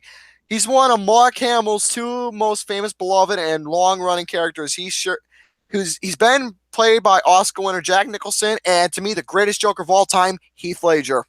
Not only the greatest Joker, one of in the top 5 greatest villains in movie history. Heath Ledger would definitely be in my top 5, dude, because he gave the Joker a whole new meaning of. Oh my god, it was fucking crazy. Oh my god, he was great. Great's an understatement. He was phenomenal. So, anyways, and plus he made the role look believable, like extremely. Yep. So, anyways, Heath Ledger won an Oscar for playing him. Sure, not everyone who plays the part is universally loved, but plenty of performers would take a turn at conquering that iconic laugh. Fucking Joker, Tommy Wiseau. Well, another actor is going to get a chance to play the clown prince of crime soon. It looks like the actor is probably another Oscar winner. Joaquin Phoenix is in talks for the role. Joaquin Phoenix. Joaquin Phoenix is in the talks for the role in Todd Phillips' upcoming Joker origin movie. The origin movie, Joker origin movie. So it looks like we may have a separate movie about the Joker of how he became who he is. But anyways, Tommy Wiseau, we all know who he is. The Room. No one gives a fuck about the Room. So Tommy Wiseau wants to play the Joker, and the story's not happening. So let's get to the next topic, shall we? Yay! All right. So pretty much this is like my last topic right here. My last topic is I'm going to be going over the Hollywood stories of Mr. Garrison. But before we get to that, the story and everything, since we still got a little time, since we're going to probably end around 8 o'clock or so. Let me look at the chat. No. What? Billy Robinson's, can we get Owen Wilson as the Joker? How about no?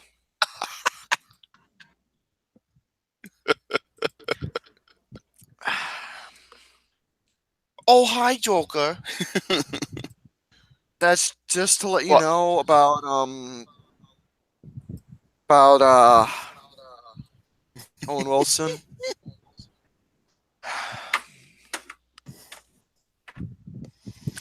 That shit's fucking mad funny. I fucking despise Owen Wilson. I know. I absolutely hate Owen Wilson. Oh, Mr. Gapper.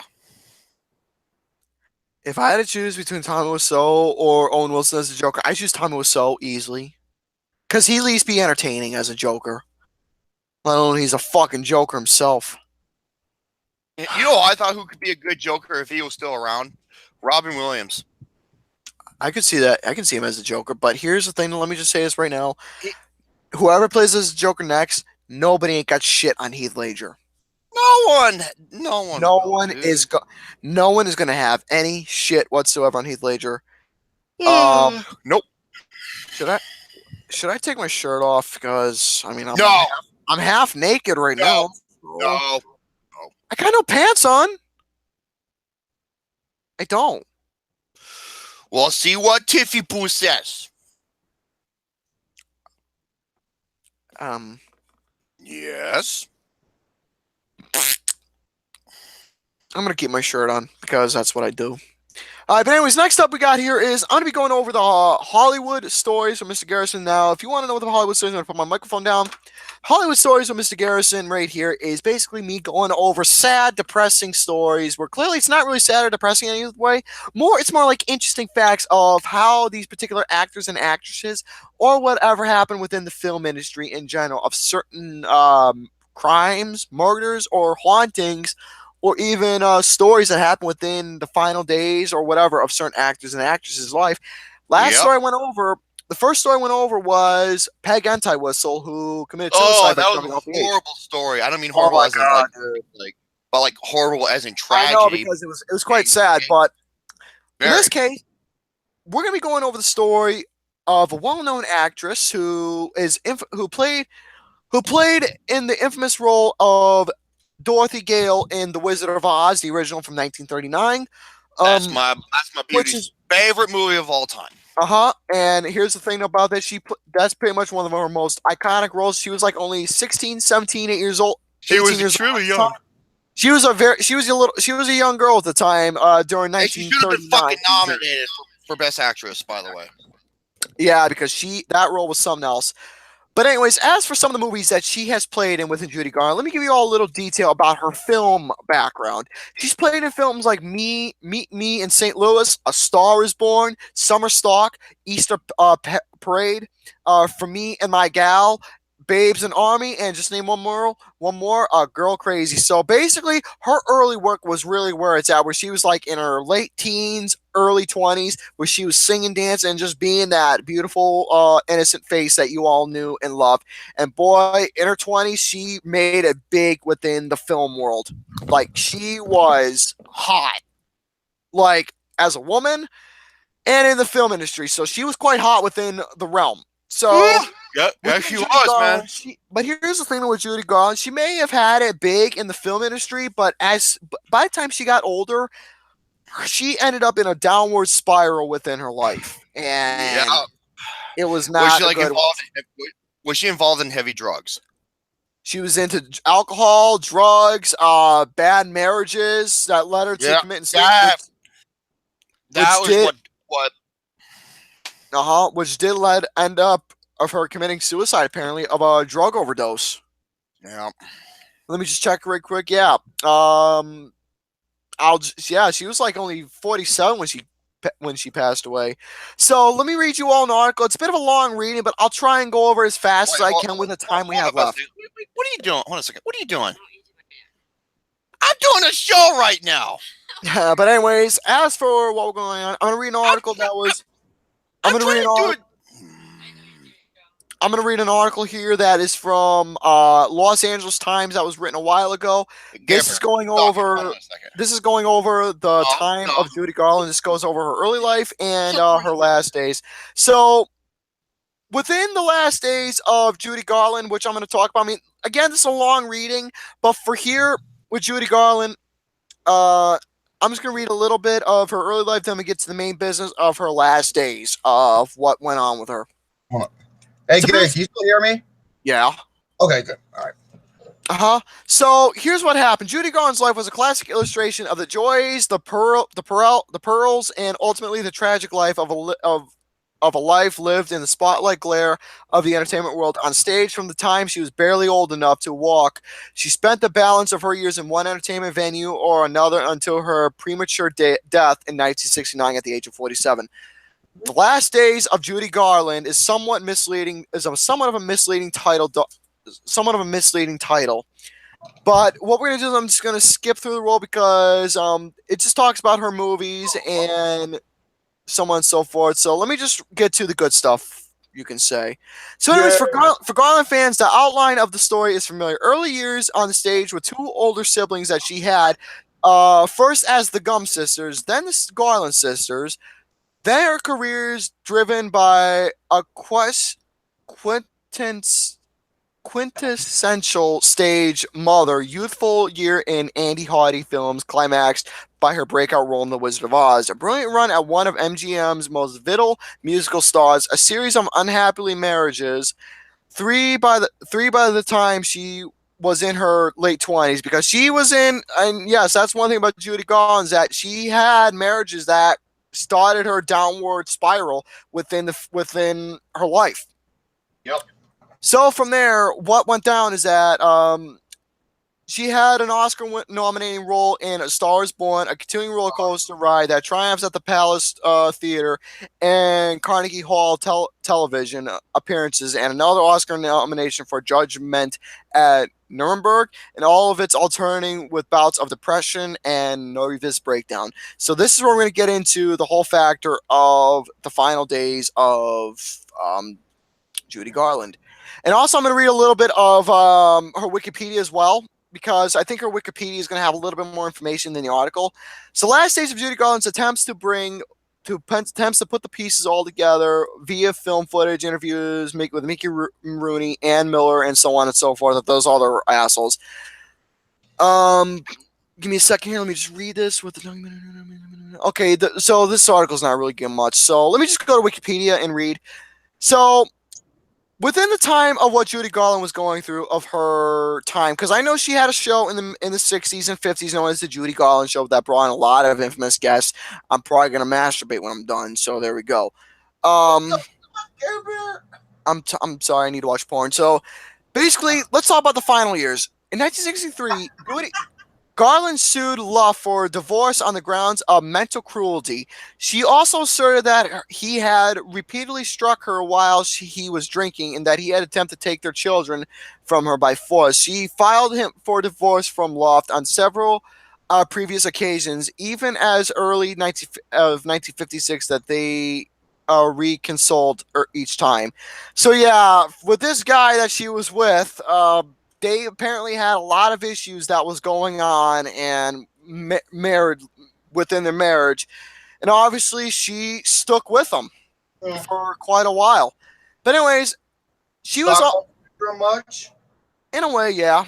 So she had a successful TV program, The Judy Garland Show, but after her television series was canceled, Garland returned to the stage. Most notably, she performed on London Palindrome with her 18-year-old daughter, Lizzie Minnelli, in 1964 of November. The concert was also shown on the British television network ITV and was one of her final performances at the venue, because let's just say, like I said, throughout the 60s, like late 50s throughout the 60s, dude, again, that was a whole downward spiral, but to keep herself going, she just had to make basic performances on television and on stage. So basic stuff.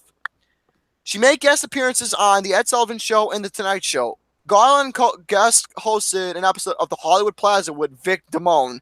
She was also invited back for a second episode in 1966 with Van Johnson as her guest. Problems with Garland's behavior ended her Hollywood Palace guest appearances, because what's going on is, I'm going to speed it up real quick. One of her performances that she ended up apparently being drunk in Australia, in Melbourne, Australia, in front of like 7,000 people. Like, she was drunk, and apparently they booed her off the stage after like 45 minutes when she was like fucking toasted. Oh my god. So yeah, because of this marriage and other shit that was going on with her, depression and stuff, that's what really caused it. So from there, she did a promotion tour within, international countries, and plus she actually had the divorce with him in May of 1965, and she met another guy named Mark Heron. She did not legally marry him until November 14th, 1965. So basically, it didn't take too long for her to get married again. So in February 1967, Garland was cast as Helen Lawson in Valley of the Dolls for the 20th Century Fox film. During the film, she basically got casted. She was going to play the role, but apparently, guess what happened? She missed rehearsals, and she was fired and not allowed to play in the movie. Oh, hold on a second. Mom, if you sing one more time. I'm going to have to mute you because I really want to get. Yeah, I understand. Gary, you muted yourself, you dumb shit. All right. Anyways, like I was saying within this film, in February of 1967, Garland was casted. Okay, I read that. She returned to the stage, and from there, she was performing with some of her children to help her keep her going. But surprisingly, it was an up and down roller coaster. In a way, helped her out, so on and so forth. By 1969, this is where it really started to go down. She met some guys. She got, had one night stands. And she had a last concert in Copenhagen, Germany, I believe it is. She married her fifth and final husband, nightclub manager Mickey Deans. Jesus, 5 husbands within a 50-year life. Yep. So from there, that's what happened. So let's talk about her death, shall we? On June 22nd, 1969, Deans found Garland, her fifth husband, that apparently she was supposed to have, she was like having a somewhat okay marriage with, in a way. Here's what was going on. Her husband found Judy Garland dead in the bathroom of their rental Muse home in Chelsea, London. 47 years old, apparently that she self-overdosed of barbitures. What the fuck is this? Trudy? I have no idea. Hold on a minute. Keep talking. Basically, it was it's like a self-injecting drug that is supposed to help calm down the nerves. But apparently she overdosed on this drug from her needs when she was supposed to need it, and apparently she overdosed on it. Her blood contained the evacuant of 1.5 grams, 97 milligrams, sectional capsules. Thurston stressed that the overdose had been an unintentional and that it's sedative and sleep-inducing drugs. Basically, it had been unintentional that no evidence suggested she committed suicide. Okay, so I was wrong. It wasn't suicide. I was wrong. It was arbitrary. Apparently, it was an accidental suicide. So basically, Garland autopsy showed no inflammation of her stomach lining, no drug residue in her stomach, which indicated that the drug has been ingested over a long period of time rather than one dose. Her death certificate stated that her death had been accidental. God almighty. So from there, that's all I can really say and sum about the Hollywood barbiturates. Barbecue. I don't know how to pronounce this word. Thank you. It's sleep-inducing drugs. Yeah. Anyways, to conclude about this reading, it's not really one of my best readings. I'm going to have a better reading next time. And the next reading I will have... hard to go over some of the well, I can't even pronounce this word if I tried. So. That's okay. But anyways, I just want to go over some of the details within the final days and like a summary formation of Judy Garland, that she's had 5 husbands in her life. She's been on performance. She's been doing basic performances, been on shows. They've been mixed performances, whether it's either she's been on stage, drunk. Because I know she had a drug and alcohol problem, which ended up being boozed up on stage quite a few times, which wasn't really all that good, letting her get booed off the whole entire stage and all that other stuff. So with her death and everything, it's a shame because she was a living legend within the film industry and one of the most iconic actresses out there who played some of the most infamous roles of all time. And obviously her biggest role was The Wizard of Oz, which really one of the greatest movies ever. Which lifted up her career and gave her recognition. Gone with the Wind, you should have not, even though it was made by the same director, which is kind of crazy, in the same year, Victor Fleming. Wizard of Oz should have fucking won. Love you too, Tiffy. Love you too, Tiffy. Oh, Tiffy, you're so fine. You blow my mind. Get it? Tony Basil, get it? All right, but yeah, folks. As for the next story within the Hollywood Stories, Mr. Garrison, since this one wasn't really one of my best ones, the next one I'm going to try and go in a little bit much more detail. The next story I'm going to go to is not going to be about death or anything, the final days. We're going to be going over the relationships of Marilyn Monroe. Oh, that includes the president. And we know about Marilyn Monroe because that girl who was literally the hottest fucking thing during the 50s. 50s and 60s. She was huge. Literally, she was. Every single man wanted her. Every fucking little boys, dude, any man wanted her. Because, dude, she was the hottest fucking thing out there. She really was. But we're going to talk about the next episode for Hollywood Stories, Mr. Garrison. We're going to be talking about the relationships of Marilyn Monroe, of who she's been in a relationship with, whether the relationship was good or bad. And we're also going to talk about her relationship with the president, too. Oh, that's going to be a fun one right there. Also, we're going to talk about some other stories along the way. Now, here's 2 other stories I'm going to have planned for the show. The first one is going to be one of the first ones for a later episode. We're going to talk about the accidental poisoning of Olive Thomas and the fire incident of Martha Masefield. But we're going to worry about those at another time. We're going to talk about the relationships of Marilyn Monroe next episode. But before we conclude the episode, I want to tell you all the story of my Sunday church experience. So basically, what happened was during my final days of high school, I had a girl. During one of my days of high school, around 2015, where I was literally going to get into my senior year, I had a girlfriend at the time who was a religious type of person. The main reason, long story short, I'm the one who ended it with her because of religion. Now, for me, come on now, I do believe in the good spirit myself, but here's the thing, no. I'm not all that whole religious. I'm not religious at all. I don't really follow within the whole atmosphere of the religion beliefs. I don't follow the atmosphere of what you're supposed to do. I don't really follow that at all because I'm not that religious, but I do believe in the good spirit. I really do.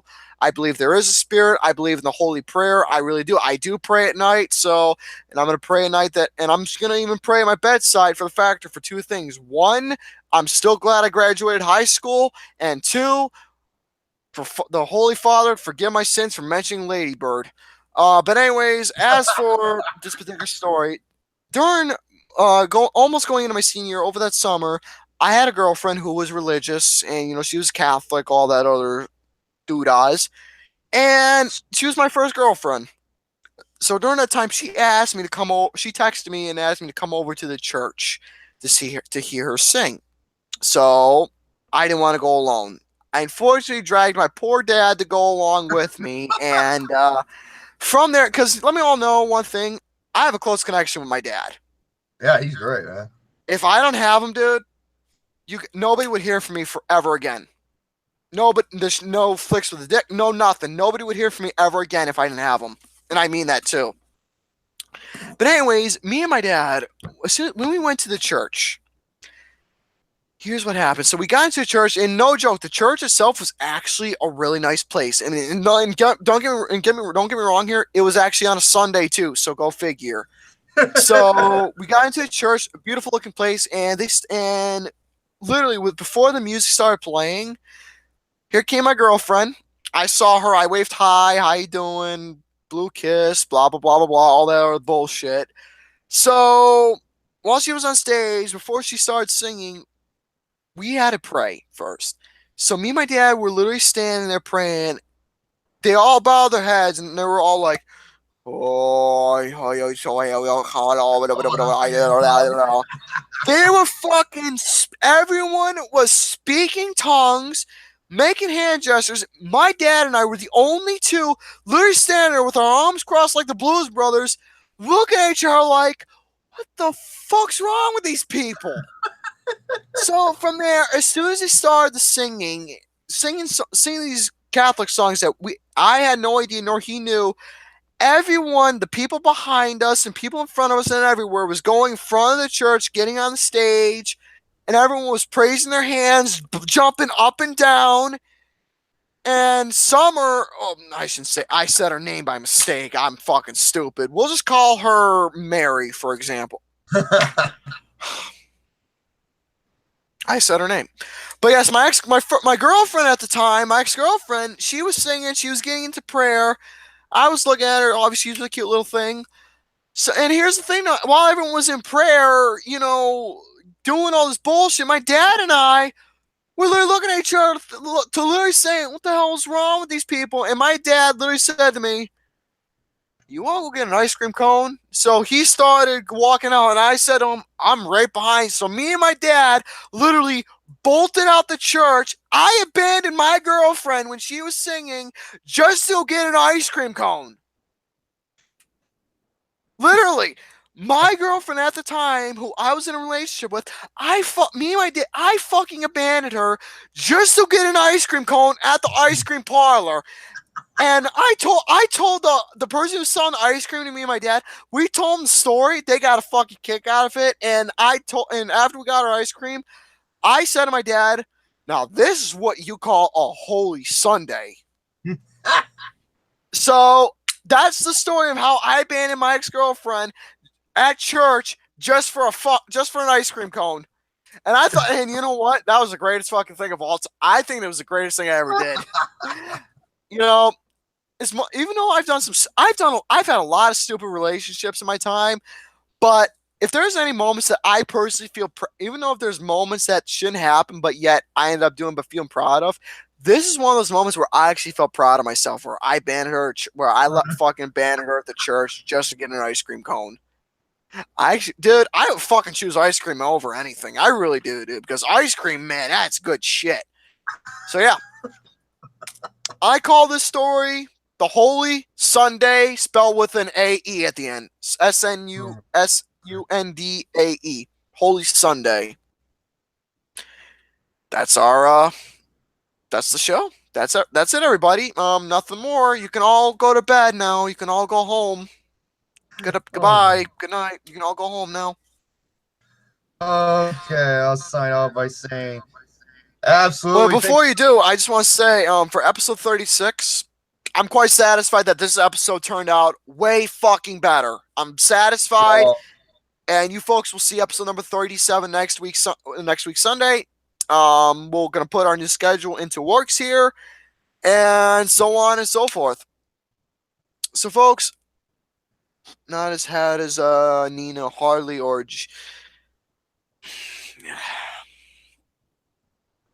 yeah, Christine. I'll just say Nina Harley. Oh, Care Bear. Yeah. Come on, Care Bear. Anyways, as for the show, thank you all for tuning in for the episode. Keep it in, Gare. Keep it together, Gare. Got a few minutes left. Come on, Care Bear. Anyways, as for the show, you know me. Every time I hear that name, I just get upset. So, Come on. thank you all for tuning in for episode number 30, the redo episode 36. I am extremely satisfied within how the episode turned out. We'll tune in next Sunday for episode number 37. Tune in Wednesday night for the MTVM podcast with Diego, Andy, and Double Nine on Diego Coya's channel, Wednesday at 7 p.m. Eastern, and so on and so forth. It's all right, Christine. I'm not mad. It's just It's just the overall. if you want to know why, Tubby can explain to you about the whole detail with that. So, yeah, about that. Thank you all for tuning in, folks. Ciao for now. Take it away. I'm going to bed. Absolutely. Thank you so much for allowing me and for everyone tuning in to episode 36, Revisit Off Flicks with the Dicks. Turn in next week when we come back to our new schedule time and overall schedule of the show. It'll be, is it 5:30 next week, Mr. Gip? Yeah. 5:30, we do the intros, and for the three of the hosts, one from 5 p.m. to 6, one of us goes first. From 6 to 7, it's one of us goes second. And then Brett will finish it off with some. Yep. And I don't know who's going to be our next week's guest. We'll get to that shortly. Until the next week, stay tuned. And once again, motherfuck food allergies. Actually, instead of 9 o'clock, the show's gonna end at 8 p.m. apparently. Because from 5:30 to 9 o'clock, I mistaken that. Apparently, we're gonna end at 8 o'clock from now on. If it's us three. We'll see how it goes. Once again, motherfuck food allergies. Because it prevents me from eating delicious, good food. Now, if you excuse me, I'm going to go and look up some sweet blonde MILF porn starring Signe Lang.